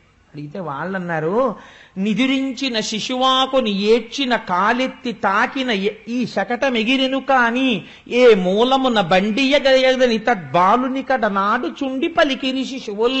వాళ్ళకి అబద్ధాలు ఆడడం రాదు పిల్లలు వాళ్ళు. అందుకని నాన్నగారు ఇంట్లో ఉండేవిరే, కాలింగ్ బెల్ మోగుతాను నేను లేనని చెప్పేయంటే వాడు గో వెళ్ళి తలుపు తీసి నాన్నగారు లేరని చెప్పేమన్నారంటే నేహేస్తారు తలుపు. అలా వాళ్ళకి అబద్ధం చెప్పడం రాదు వాళ్ళకి. అందుకని వాళ్ళు ఏం చేశారు, అవును మేము ఇక్కడే ఉన్నాం, ఇక్కడ ఆడుకున్నాం, మేము చూసాం, ఆయనేమో లేచాడు ఏడిచాడు ఆ పిల్లాడు ఆ పాలు కావాలని, ఆ ఏడుస్తున్నాడు, వచ్చి చెప్దాం యశోద కనుకున్నాం, ఇంతలోకే పంటలు వేసుకుంటున్నాం కదా అని చూసాం, కాలు ఇలా కనిపడి కాలు తగిలి బండి ఎగిరిపోయింది అన్నారు. అంటే వీళ్ళు అన్నారు చూసి, ఏమిట్రా వీళ్ళు మాట్లాడే మాటలు, బాలుండెక్కడ బండి ఎక్కడ, అబోభాగంబుపై ఏర్పడన్ కాలం తన్నుట ఎక్కడాటపడుచుల్ కల్లాడిరి జడ్డుంబల్ కేలోకంబుననైన చెప్పబడునే ఏ చందమోగాక ఎంచాలాపించుతు వ్రేలు వ్రేతలు ప్రభూతాశ్చర్యలై అరందరన్. ఎంత వాళ్ళన్నారంటే, బాలుండెక్కడ బండి ఎక్కడ, పిల్లాడు చూస్తే ఇంతున్నాడా, బండి చూస్తే అంతుందా, బండిని కాలుతో ఇలా అన్నాడా, బండి ఎగిరిపోయిందా, ఏమిటోనండి కృష్ణలీల అన్ని అబద్ధాలు ఏడా అర్థం ఉందా ఏమిటో ఆయన చెప్పడం ఏమిటి, వీళ్ళు వినడం ఏమిటండి, అంటే పిల్లట ఇలా అన్నట్ట బండి ఎగిరిపోయిందిట అని మనం అనక్కర్లేదు, వాళ్ళే అన్నారు. బాలుండెక్కడ బండి ఎక్కడ, అభోభాగంబుపై ఏర్పడం కాలం తన్నుట ఎక్కడ, ఆకాశానికి ఎగిరిపోయేటట్టు పిల్లాడు తన్నేసాడా బండిని. ఈ జడ్డుంబల్కే లోకంబుననైన చెప్పబడునే ఏ చందమోగాక ఎంచాలాపించుతు వ్రేలు వ్రేతలు. ఏమిటి జడ్డి మాటలు, పిల్లలు ఇలాగే మాట్లాడతారు, వాళ్ళకి తెలియదు, ఏదో చెప్పేశారంతే అనుకున్నారు, కానీ వాళ్ళు చెప్పింది సత్యం అని యశోదకి తెలుసున్నది ఒక్కటే. ఆవిడ ఏం చేసిందంటే గబగబా పిల్లాన్ని తీసుకుని, అయ్యో నాన్న అసలు నువ్వు బోర్లా పడ్డావని ఇంత ఉత్సవం చేశానా, ఆకలేసిందా నాన్న, నేను చచ్చిపోయాను రామ్మా అంటారంతే ఆడవాళ్ళు. ఎంత బెంగో పిల్లాడికి ఆకలేస్తే, మర్చిపోయాను నాన్న, గుక్క పెట్టి ఏడ్చావా, నీ కాలు ఎంత నిప్పెట్టేసిందో అని గబగబా, అలిసితివి కదన్నా యా కొంటివి కదన్నా మంచి అన్న ఏడ్పు మానువన్నా చన్ను కుడువుమన్నా సంతసపడుమన్నా అనుచు చన్ను కుడిపే అర్భకునకు. వాళ్ళకి ముద్దొచ్చేసింది అనుకోండి, 1కి 10 మాటలు, నా బుజ్జి కదూ, నా కన్న కదూ, నా నాన్న కదూ అంటారు. పోతన గారు అలాగే వేశారు ఆ పద్యం. అలసితివి కదన్నా యా కొంటివి కదన్నా మంచి అన్న ఏడ్పు మానుమన్నా చన్ను కుడువుమన్నా సంతసపడుమన్నా అనుచు చన్ను కుడిపే అర్భకునకు. ఎంత దర్శనం చేశాడో, ఆ ఘంటం ఎలా వెళ్ళిపోయిందో మహానుభావుడిది. ధన్యుడైపోయాడు పోతన గారు. ఆ పద్యాలు చెప్పుకొని మనం ధన్యులం అయిపోతున్నాం. నాన్న అలిసిపోయావా, బండికి తగిలిందా నీ కాలు, కాలేం నెప్పట్లేదు కదా, ఏడుస్తున్నావా, నేను అక్కడ ఉండిపోయానా, నాన్న పాలు తాగు నాన్న, నా తప్పైపోయిందే నాన్న, ఇంకెప్పుడు నీకు పాలు ఇవ్వకుండా ఎక్కడికి వెళ్ళనే అని ఆ పిల్లాడికి ఎందుకండి అంత ఎక్స్ప్లెనేషన్ అంటే, అది అమ్మ హృదయం, ఆ మాతృత్వానికి ఉన్న గొప్పతనం అది. అందుకే స్త్రీ జన్మకి ఏది సార్థకత, ఆ మాతృత్వమునందు ఆ దేవతాంశ ప్రవేశించినది, పరాభట్టారికా రూపమై నిలబడినది. అందుకనంత గొప్పతనం వచ్చింది స్త్రీకి అని. ఆ పాలు పడితే పరమాత్మ అంతటి వాడు యశోద పాలు తాగేశాడు. ఆ మాటలకి పాలు తాగేసి ఆవిడ ఒళ్ళో పడుకున్నాడు. ఇది చాలా చిన్న లీల. ఇంత చిన్న లీల చాలా తక్కువగా ఉంటుంది, కానీ ఈ లీల వెంటనే రెండో లీల కింద చేశాడు పరమాత్మ. ఎందుకు చేశాడు మీరు గమనించారనుకోండి, చాలా ఆశ్చర్యంగా ఉంటుంది. మనకి ఈ శరీరమును ఈశ్వరుడు ఇచ్చాడు. మీకు కపిల గీత చెప్పినప్పుడు నేను ఒక మాట చెప్పాను, నిన్నటి రోజు కూడా నేను ఒక మాట చెప్పాను. ఆకు పురుగు ఆకు మించి ఇంకొక ఆకు మీదికి వెళ్ళేటప్పుడు ఉపాధిని తన శరీరాన్ని కదిపినట్టు లోపల ఉన్న జీవుడు వేరొక శరీరములోకి ప్రవేశిస్తాడు అని. ఈ శరీరము మనం నిర్మించుకున్నది కాదు, మన తల్లిదండ్రులు నిర్మించినది కాదు. ఇది ఆశ్చర్యం. అసలు అన్ని నావి నావి నావి అంటాడు. అసలు నావి నేను అని చూపించిన ఇందులో ఏ ఒక్కటి తనది కాదు. ఈ పైన ఉన్న చర్మము తనది కాదు, రక్తము తనది కాదు, మాంసము తనది కాదు, కొవ్వు తనది కాదు, శుక్ల తనది కాదు, మేధ తనది కాదు, ఊపిరితిత్తులు తను తెచ్చుకోలేదు, గుండె తను తెచ్చుకోలేదు, ఏది తను తెచ్చుకోలేదు. ఏది తను తేకపోయినా ఈశ్వరుడు దీన్ని నిర్మాణం చేశాడు. ఈశ్వరుడు దీన్ని ఇంత గొప్ప నిర్మాణం చేసి ఈ దేహాన్ని ఇస్తే, ఈ దేహము దేని కొరకు వచ్చినది? ఇది శకటము. శకటం అంటే బండి. మనం మంచి మోడల్ కారు కావాలని ఈ పెయింట్ ఉండాలి, ఆ పెయింట్ ఉండాలని ఒక కారు కొనుక్కుంటాం. ఆ కారు ప్రయోజనం ఏమిటండి? ఆ కారు కొనుక్కుని ఈ కారు ఇలా మా ఇంట్లో ఉంటే చాలు అని ఎవరైనా అని కారు కొనుక్కోగానే టైర్లు కోసేసి ఇది ఇలా మా ఇంట్లో ఎక్కడికి వెళ్లకుండా ఇలా ఉండాలండి అని ఎవడైనా అంటాడా? ఏ మూర్ఖుడైనా? ఆ కారు ఎక్కడికి కావాలంటే అక్కడికి తీసుకెళ్ళాలి అంటాడు. ఇది కూడా శకటము. అన్ని శరీరములు శకటములే, ప్రత్యేకించి మనుష్య శరీరము మహోత్కృష్టమైన శకటము.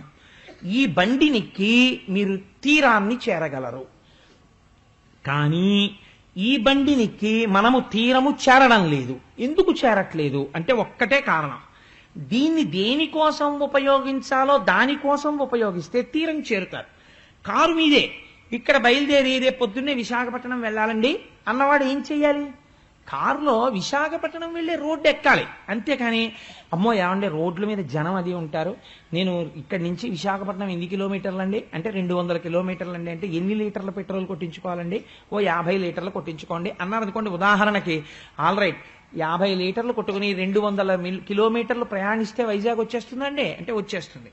అనగానే అయ్యప్ప స్వామి గ్రౌండ్లోకి తెల్లారకట్టు వచ్చేసి ఇక్కడైతే ఎవరు జనం ఉంటారని గుండ్రంగా 200 కిలోమీటర్లు తిరిగేసి ఆగిపోయి ఏ 10 అయిన తర్వాత ఏమంటే వైజాగేనా అండి అని అడిగాడు అనుకోండి, కాకినాడ అండి ఇది అన్నారు అనుకోండి, అదేమిటండి 200 కిలోమీటర్లు వెడితే కారులో వైజాగ్ వస్తుంది అన్నాడే, నేను 50 లీటర్లు కొట్టించాను, 200 కిలోమీటర్లు తిరిగాను, కాకినాడలో ఉన్నాను ఏంటండి అని మీరు వాళ్ళ ఇంటికి వెళ్ళిపోయింది చొక్కా పట్టుకు బయటికి లాగేసి, మూర్ఖుడానికి బుద్ధి లేదు, 200 కిలోమీటర్లు వెళ్ళాను, కారు చూడు కావాలంటే 50 లీటర్ల పెట్రోల్ అయిపోయింది, కాకినాడలోనే ఉన్నాను, నువ్వు తప్పు చెప్పావన్నారు అనుకోండి. తప్ప అయిందా మీద? ప్రయాణం యథార్థం, 50 లీటర్లు ఖర్చు అయింది యథార్థం, మీరు డబ్బు కట్టింది యథార్థం, 4 గంటల కారులో ప్రయాణం యథార్థం, కానీ 0 తిరిగారు మీరు. అది అసలు ఉన్న పెద్ద తేడా అక్కడ ఉంది. ఇవన్నీ యథార్థం. లక్ష్యం వైపుకి ఎందుకు వెళ్ళలేదు? ఎటెళ్లాలో అటెళ్ళలేదు కదా. శకటం ఎక్కింది యథార్థం. ఈశ్వరానుగ్రహంగా ఇన్నాళ్ళకి ఈ శకటం వచ్చింది. ఏ కుక్క శకటమో పిల్లి శకటమో వస్తే ఈ అనుగ్రహాలు ఉండవు. ఈ శకటం వచ్చింది కాబట్టి భాగవతం వినగలడు, ఈ శకటం వచ్చింది కాబట్టి ఇక్కడికి వచ్చి కూర్చోగలడు. ఇంకో శకటం ఇక్కొచ్చాడు అనుకోండి తోసేస్తారు. ఎందుకని? ఆ శకటం భాగవతం వినడానికి పనికిరాదు, గుళ్ళోకి రావడానికి పనికిరాదు, అందుకు తీసేస్తారు దాన్ని. ఈ శకటం అయితేనే కూర్చోపెడతారు. తీసేయచ్చమ్మా, మీకు అభ్యంతరకరంగా ఉంటే ఆ శకటాన్ని తీయండి, తప్పేం లేదు, పక్కకి తోసేసేయండి. అందుకని ఈ శకటం మహోత్కృష్టమైన శకటము, కానీ చంపకండి తల్లి, పక్కకి తోసేయండి అంతే. కాబట్టి ఇది ఇంత గొప్ప శకటము, కానీ ఇది ఎందుకు పనికొస్తోంది? దీంతో హాయిగా గుళ్ళోకి వెళ్ళొచ్చు, ప్రదక్షిణం చెయ్యొచ్చు, కావలసింది తినచ్చు. నేను 1కి 10 మాటలు ఇదే మాట చెప్తుంటాను, వేదాంతానికి పునరావృత్తి దోషం లేదు. కావలసింది తినచ్చు, ఈశ్వరానుగ్రహం అనొచ్చు, ఇంట్లో ఉండొచ్చు, ఈశ్వరానుగ్రహం అనొచ్చు. కానీ వీడు ఇదొక్కటే వదిలేస్తాడు, ఈశ్వరానుగ్రహం ఒకటే వదిలేసి నా ప్రజ్ఞ అంటుంటాడు. ఇదే గుండ్రంగా జరగడం. ఇదంతా నేనేనండి అంటాడు. ఇది నేనే కట్టానండి ఇల్లు, ఇంత పొడుగు నేనే అయ్యానండి, ఇలా ఇంత బలవడానికి కావలసిన విటమినైజ్డ్ ఫుడ్ నేనే తిన్నానండి, భాగవతం నేనే చెప్పానండి, గుళ్ళోకి నేనే వచ్చానండి అంటాడు. ఈశ్వరుడు చెప్పించాడు అన్నాడు అనుకోండి, వాడు వైజాగ్ రోడ్ ఎక్కేశాడు. ఈశ్వరానుగ్రహంతో నేను అన్నం తిన్నాను అన్నాడు అనుకోండి, ఇప్పుడు పిఠాపురం వెళ్ళిపోయాడు. ఈశ్వరానుగ్రహంతో రాత్రి బాగా నిద్రపోయాను అన్నాడు అనుకోండి, గొల్లపురం వెళ్ళిపోయాడు. ఈశ్వరానుగ్రహంతో నాకు 2 బిడ్డలు పుట్టారు అన్నాడు అనుకోండి, అనవరం వెళ్ళిపోయాడు. ఈశ్వరానుగ్రహంతో నేను మంచి ఉద్యోగంలో ఉన్నాను అన్నాడు అనుకోండి, తుని వెళ్ళిపోయాడు. ఈశ్వరానుగ్రహంతో నేను భాగవతం చెప్పుకోగలుగుతున్నాను అన్నాడు అనుకోండి, వైజాగ్ వెళ్ళిపోయాడు. కానీ వాడు అదొకటే తీసేస్తాడు, ఈశ్వరానుగ్రహము తీసేసి నాకండే 2 పిల్లలు అంటే ప్రతి చోట పలకరించిన చోటల్లా ఏమన్నా మీకు ఎంతమంది 2 పిల్లలండి అంటే ఈశ్వరానుగ్రహం చేత 2 పిల్లలు అని చెప్పమని నా ఉద్దేశం కాదు. అప్పుడు వీడు వెర్రాడు అనుకుంటారు. అలా అనక్కర్లేదు, లోపల భావన ఉంటే చాలు కదా. ఆ లోపల భావన ఉంటే సరిపోతుంది. ఆ భావన పోయిందనుకోండి, నోటితో ఎన్ని మాటలని ఏం ఉపయోగం. కాబట్టి ఆ భావన ఉంటే మీరు అనుకున్న లక్ష్యానికి చేరుతారు ఈ శకటం ఎక్కి. లేకపోతే ఇది ఏం చేస్తుందో తెలుసా అండి, షా కటతీతి ఇది శకట అవుతుంది. శం అంటే సుఖం, ఈశ్వరుడు అక్కడికి చేరకుండా విడదీయడానికి పనికొస్తుంది. ఇది రెండూ చేస్తుంది, అది గమ్మత్తు. ఇప్పుడు ఏం చేస్తుంది, గుండ్రంగా తిరగడానికి పనికొస్తుంది. వాడు ఎక్కడున్నాడు, సంసారంలో ఉంటాడు, సంసారంలో చచ్చిపోతాడు, మళ్ళీ సంసారంలో పుడతాడు, అంతే హీనోపాధుల్లోకి పోతాడు. ఇలా పోకుండా ఉండాలంటే ఏం చెయ్యాలి? రామకృష్ణ పరమహంస చెప్పినట్టు ఎంత గొప్పగా చెప్తారండి. రామకృష్ణ పరమహంస వేసినట్టు ఉదాహరణ వెయ్యడం, రామకృష్ణ పరమహంస చెప్పినట్టు చిన్న కథ చెప్పి వేదాంతం చెప్పడం నాకు తెలిసి ఎవ్వరూ చేయలేరు. ఈ శకటాసుర వృత్తాంతాన్ని రామకృష్ణ పరమహంస మాటల్లో నేను చెప్పవలసి వచ్చిందనుకోండి, ఆయన అంటారు, నాకు మా దొరగారు కోటేశ్వరరావు గారు ఈ కవర్లో ఉత్తరం పెట్టాను, మీరు ఎల్లుండికి ఇందులో ఉన్న పదార్థాలన్నీ రెడీ చేసుకోమని చెప్పారండి సుబ్రహ్మణ్య శర్మ గారు. ఇంటికి వచ్చి రుద్రాభిషేకం సత్యనారాయణ స్వామి వారి వ్రతం చేయిస్తా అన్నారు, కావలసినవన్నీ అందులో రాశారండి. ఈ కవర్ మీ దగ్గర జాగ్రత్తగా పెట్టుకుని చదివి రేపు తెచ్చుకోండి, మళ్ళీ ఆదివారం సెలవు, ఎల్లుండి ఏం దొరకవు మీకు, రేపే తెచ్చేసుకోండి అని చెప్పారు అనుకోండి. నేను ఆ కవరు ఏదో ఆలోచిస్తూ ఎవరితో మాట్లాడుతూ ఎక్కడో పెట్టేశాను అనుకోండి. పెట్టేసి ఓహో వెతుకుతున్నాను ఆ కవర్ కోసం. వెతుకుతుంటే నా భార్య వచ్చి ఏమిటి అలా వెతుకుతున్నారండి, దొరగారు రాత్రి కవర్ ఒకటి ఇచ్చారే, సుబ్రహ్మణ్య శర్మ గారు రాసి ఇచ్చిన ఉన్నాయి అందులో, ఆ కవర్ దొరకలేదు అన్నాను. మా అమ్మాయి అడిగింది, మా అబ్బాయి అడిగాడు, ఎవరో మా ఇంటికి వచ్చిన వాళ్ళు అడిగారు. అడుగుతుంటే ఆఖరికి నా బలహీనతలు బాగా తెలుసున్న సత్యనారాయణ వచ్చాడు.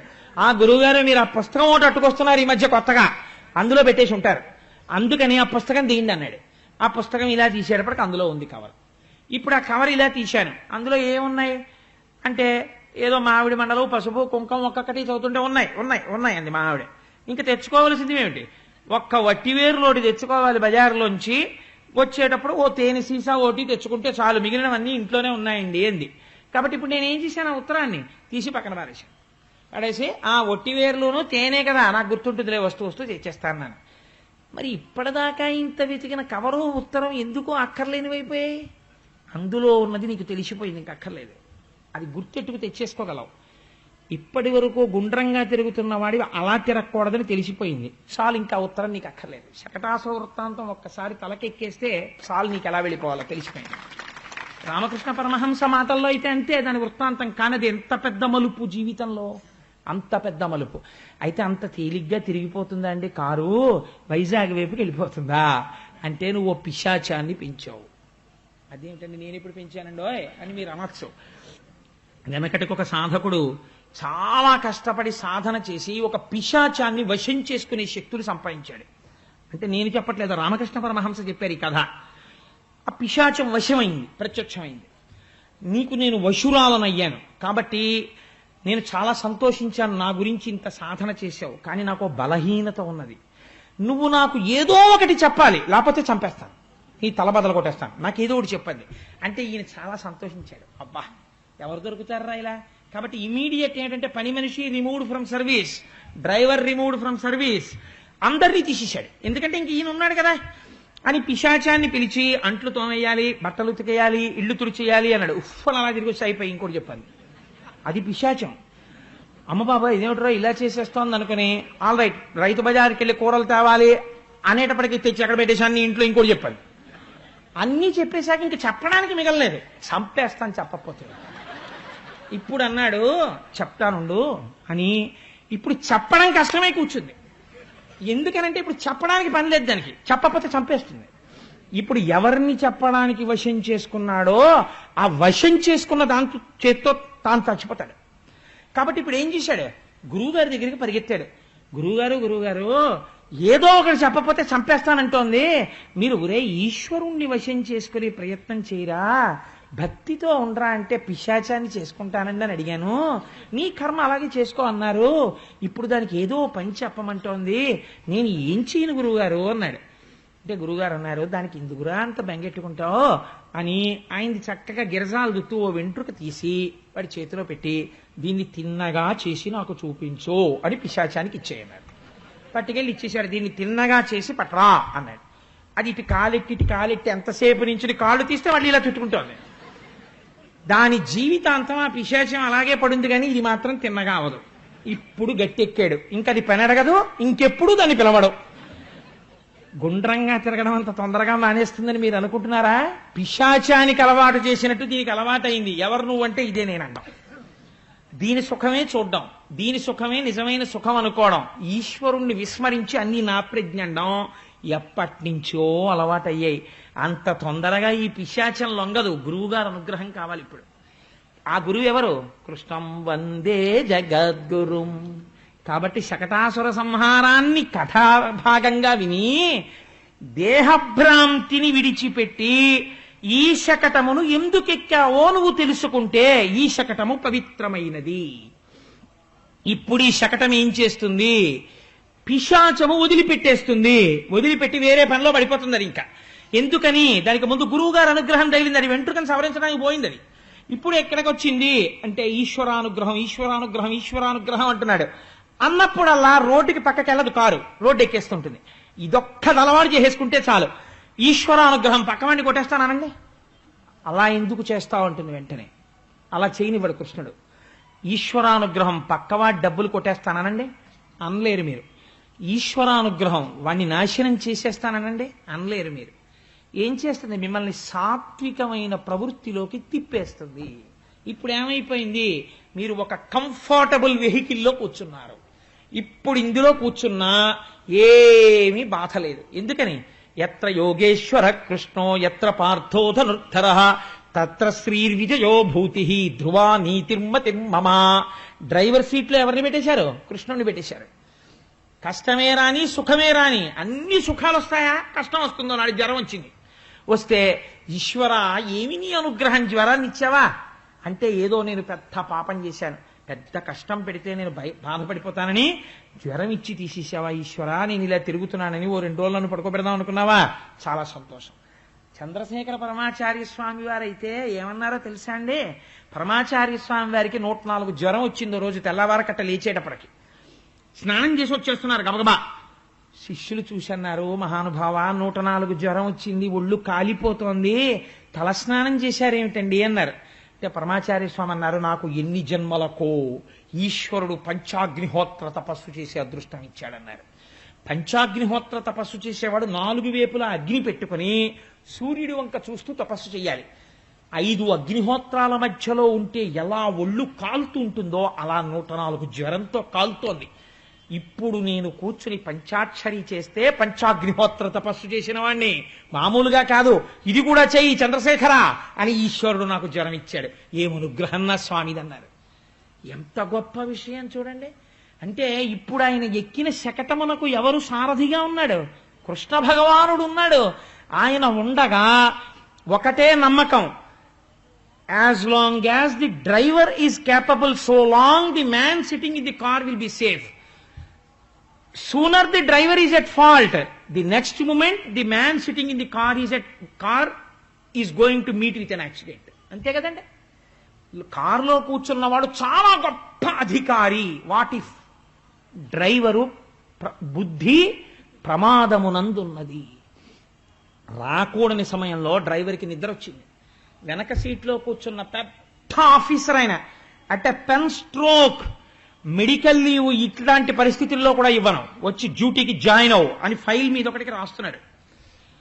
104 జ్వరంగా ఉందండి అని డాక్టర్ సర్టిఫికేట్తో పెట్టుకున్నాడు ఒక ఆయన లీవ్ అప్లికేషన్. కుదరదు, services important, you continue in service, after 1 week I will consider as to whether the leave can be granted or not అని రాస్తున్నాడు ఫైల్ మీద.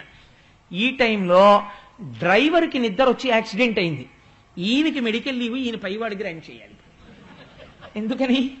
ఈయందా దోషం డ్రైవర్దా? డ్రైవర్ది దోషం. వెహికల్ దోషం కాదు, డ్రైవర్ లో తేడా ఉన్నది. డ్రైవర్ నిద్రపోయాడు, వెనకాల కూర్చున్న ఆయనకి ప్రమాదం వచ్చింది.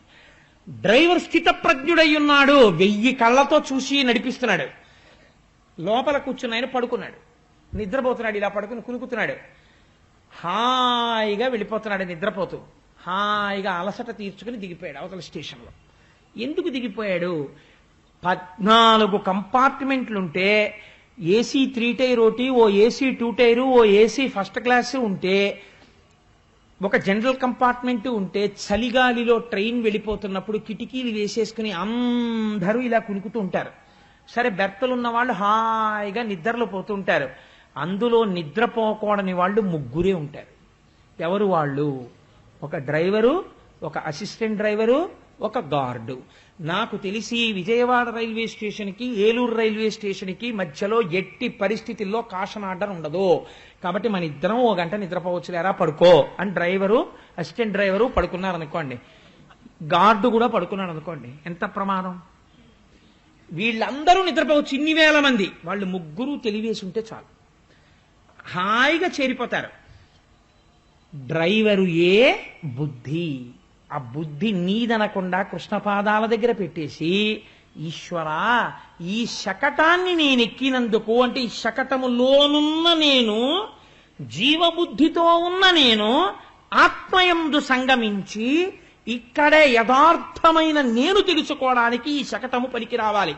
ఇదే భోజనం చేస్తే సత్యం తర్తేన పరిశించామి, ఋతం త్వా సత్యేన పరిశించామి అని పొద్దున్న రాత్రి తిప్పడం.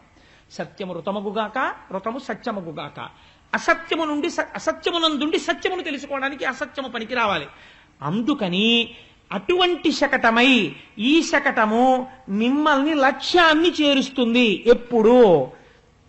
తెలిసి కాని తెలియక కాని పరమభక్తితో భాగవతంలో 10వ స్కంధాంతర్గతమైనటువంటి శకటాసుర సంహార వృత్తాంతమును విన్నంత మాత్రము చేత, శకటాసురుడు ఇది రాక్షసుడు ఈ బండి, ఎప్పుడు?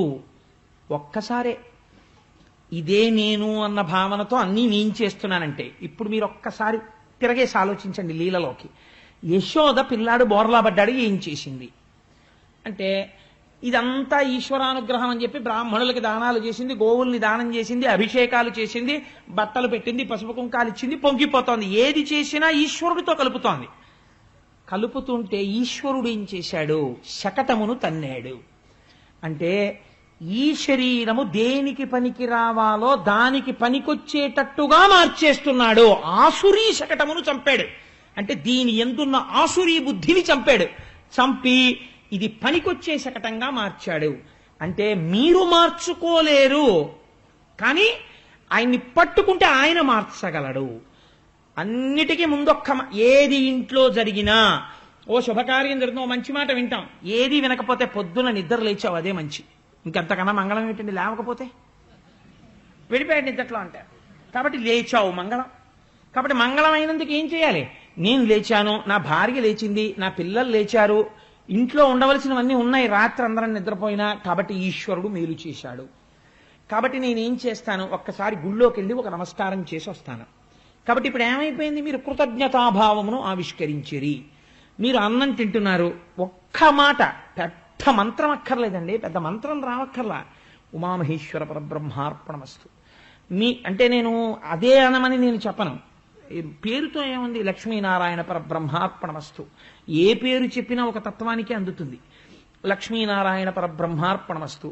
లేదు, మీకు ఇంకొక నామం ఏదో ఇష్టం, ఆ నామమునకు అర్పణమస్తు అని మీరు దాన్ని అర్పణ చేసేసి, ఇది వాడిచ్చిన ప్రసాదము అని మీరు తిన్నారనుకోండి, అంతే, అది లోపలికి వెళ్ళి యజ్ఞ ప్రసాదం అయిపోతుంది. మీరు పడుకుంటున్నారు, 11 మాటలు మీకు ఇష్టమైన నామం చెప్పుకొని, ఇంకా తర్వాత మాట్లాడకుండా, ఇప్పుడు నేను నిద్రపోతున్న నిద్ర అంతా సమాధి కాపోతోంది, అంటే ఈశ్వరుడి పాదముల దగ్గరకు వెళ్ళిపోతోంది అని మీరు పడుకున్నారు. నిద్రా సమాధి స్థితి, అది సమాధి స్థితి అయిపోతుంది. కనురెప్ప ఇలా పైకెత్తుతూ మీ బెడ్రూమ్లో ఎక్కడో మీ కులదేవతా రూపాన్ని పెట్టుకుని నిద్ర లేస్తూనే కంటి యొక్క మొదటి చూపు ఆయన పాదాల మీద పడ్డం మీరు అలవాటు చేసుకున్నారు. పరమమంగళంతో ప్రారంభమైంది. మీరు మొహం కడుక్కుంటూ ప్రాతస్మరామి పరమేశ్వర వక్త్ర పద్మం పాలాక్షకీల పరిశోషిత పంచబాణం అంటూ స్మరణ చేస్తూ తోముకుంటున్నారు. మంగళం అయిపోయింది. మీరు సంధ్యావందనం చేశారు, మంగళం అయిపోయింది. మీరు ఆఫీస్కి వెడుతూ ఈశ్వర నాకు ఒక మంచి ఉద్యోగం ఇచ్చి, నేను పాపం ఎందరో ఈ దేశంలో ఉద్యోగం లేని వాళ్ళు ఉన్నారు, నేను హాయిగా వెళ్ళి ఒక గవర్నమెంట్ ఆఫీస్లో ఒక సీట్లో కూర్చుని కొన్ని ఫైల్స్ మీద నేను రాయగలిగినటువంటి అధికారం నాకు ఇచ్చావు, కృతజ్ఞుడను అని ఒక మాట చెప్పి వెళ్ళిపోయారు. ఈశ్వర నాకు బ్యాంకులో ఒక మంచి ఉద్యోగం ఇచ్చావు, కోటేశ్వరరావు లాంటి వాడికి ఇల్లు కట్టుకోవడానికి లోన్ ఇప్పించగలిగిన అధికారం నాకు ఇచ్చావు అని ఒక నమస్కారం చేసి మీరు వెళ్ళిపోయారు. ఆ ఉద్యోగం ఈశ్వర ప్రసాదం అయిపోయింది. ఏం చెయ్యాలంటే పూజ అంటే అస్తమానం పూజ చేయక్కర్లేదు. పూజ గది ట్రైనింగ్ సెంటర్. ఇది పరంపరగా నడిచిపోతుండాలి. అప్పుడు ఎప్పుడు డ్రైవర్ సీట్లో ఆయనే ఉంటాడు, డ్రైవర్ మారడు. ఒక్కొక్కసారి ఆఫీసర్ గారు లోపల కూర్చుని మీరు ఒకసారి వెళ్ళొచ్చేయండి అంటాడు, ఇంకోటి ఎక్కుతాడు కారు. ఎవడెక్కినా ఎంతకాలం భద్రం, డ్రైవర్ భద్రంగా నడిపినంతసేపే. డ్రైవర్ని ఎప్పుడూ మార్చకూడదు, కృష్ణుడిని కూర్చోబెట్టాలి. అన్ని ఈశ్వరుడికి చెప్పి చేసేసుకుంటుండమే. శకటం మిమ్మల్ని చేర్చవలసిన తీరానికి చేర్చేస్తుంది. ఏమిటి నమ్మకం? కృష్ణుడి మీద నమ్మకంతో మంచి పనులు చేసుకుంటూ పోయిన యశోద కోసం బండి తన్నిన కృష్ణుడే మీకు ఆలంబనం అని స్వామి ఆ రోజున బోర్ల పడడం. బోర్ల పడడం అంటే ఏమిటో తెలుసా అండి? నమః మనః మనః మనః అంటే నాది నాది నాది. దీనికి ట్రైనింగ్ అక్కర్లా. ఏమీ లేకపోయినా మనం పిల్లలకి నేర్పేది ఏమిటో తెలుసా అండి? నాన్న ఈ కాలెవరిది? నాది. చెయ్యవరిది? నాది అని వాడికి నేర్పితే వాడిని ఎవరైనా చుట్టాలు వచ్చినప్పుడు మా అబ్బాయి చూడండి అప్పుడే ఎన్ని మాటలు వచ్చాయో అని మనవాడిని తీసుకెళ్ళి నాన్న ఈ కాలెవరిదిరా? నాది. ఈ చెయ్యవరిది? నాది. నాన్నమ్మ ఎవరిది? నాది అని వాడు అంటుంటే ఏడి ఏడి ఏడి ఏడి బుజ్జి పండేడి అంటే వీడెవరు అంటే నేను. మనం బాగా విషం మొప్పుతాం వాడికి. వాడు నేను నాది నేను నాది ఇంకా జీవితాంతం ఈ రెండే భ్రష్టుడైపోతాడు. ఈ నేను ఈ నాది విరవడానికి గురువుకి మళ్ళీ ఎంత టైం పడుతుందో తిప్పుతాడు ఆయన. ఇది బోర్లపడ్డం. ఆయన జగదాచార్యుడై వచ్చాడు, అర్ధరాత్రి పుట్టాడు, అజ్ఞానం బాగా ఉంటుంది కాబట్టి చీల్చడానికి. అందుకని ఆయన ఏం చేస్తాడు? మనహ మనహ అనకరా, నాది నాది అనకో. ఇలా పువ్వట్టుకుని ఓం నిధనపతయే నమః నాది కాదను. ఓం నిధనపతాంతికాయ నమః, ఓం ఊర్ధ్వాయ నమః, ఓం ఊర్ధ్వలింగాయ నమః, ఓం హిరణ్యాయ నమః, ఓం హిరణ్యలింగాయ నమః అను. ఇదే పూజ. రేపు శివరాత్రి నాడు మీరు విందురు కానీ మీ అందరితో అనిపిస్తారు ఈ నామాలు. శివాష్టోత్తరం అంతా అనిపించి ఆడ మగ కలిసి అంటారు. మీ అందరూ చేతులు వేసినటువంటి పువ్వులు అర్చన జరుగుతాయి. మగవారందరూ విభూతి కస్తూరి జలం చేస్తారు. ఆడవారందరూ చక్కగా క్యూలో లేచొచ్చి వరుసగా అద్భుతంగా నామం జరిగిపోతుంటుంది. మీరు వచ్చి కుంకుమ అమ్మవారి పాదాల మీద వేసి వెళ్ళిపోయి మళ్ళీ వెళ్ళి కూర్చుంటుంటారు. ఎంత అందమైన కార్యక్రమం చూడండి. మనం ఉద్ధరింపబడే కార్యక్రమం జరుగుతుంది. అంత అందమైన కార్యక్రమం జరిగే రక్షగా పసుపు తాడు ఆడవాళ్ళకెడుతుంది, విభూతేమో మగవాళ్ళకెడుతుంది. ఆడవాళ్ళు కూడా విభూతి పెట్టుకోవచ్చు, దోషం లేదు. చక్కగా అందరికీ ప్రసాదం అందుతుంది. అందరికీ లక్ష్మీ కళ్యాణం పుస్తకాలు అందుతాయి. హాయిగా రాత్రేమో ఆ లక్ష్మీ కళ్యాణం ద్విపద ఎలా చదవాలో నేర్పుతాను ఒకసారి. కాబట్టి ఏమవుతుంది? అదృష్టం పండిపోతుందంతే. కర్మ చేత భక్తి చేత జ్ఞానము వైపుకి నడుస్తాడు. పైకి చిన్న లీల, ఆంతరమునందు ఎంత పెద్ద రహస్యం దాచాడో చూడండి స్వామి. నమః నేర్పడం, బోర్లా పడ్డం. ఇది నేర్పి ఆ ఉత్సవం ఆవిడ చేసిందంటే ఆవిడ నమః అంది. నాది కాదు, ఇది ఈశ్వరానుగ్రహం అంది. శకటం తిరిగిపోయింది. ఇంత గొప్ప లీలా. రేపటి రోజున తృణావర్తోపాఖ్యానమని అద్భుతమైన ఆఖ్యానము. మనం జీవితంలో దేనివల్ల చెడిపోతున్నామో ఆ లీల చేసి కృష్ణ పరమాత్మ చూపిస్తారు ఉద్ధరించడానికి. అది రేపటి రోజున విజ్ఞాపన చేస్తాను. మనం ఇవాళ ఒక్కసారి మహానుభావుడు గురుస్థాయిలో నిలబడి చేసిన లీల కాబట్టి కృష్ణం వందే జగద్గురుం చెప్పుకుని బయలుదేరదాం ఆయన అనుగ్రహాన్ని అడుగుతూ. వసుదేవసుతం దేవం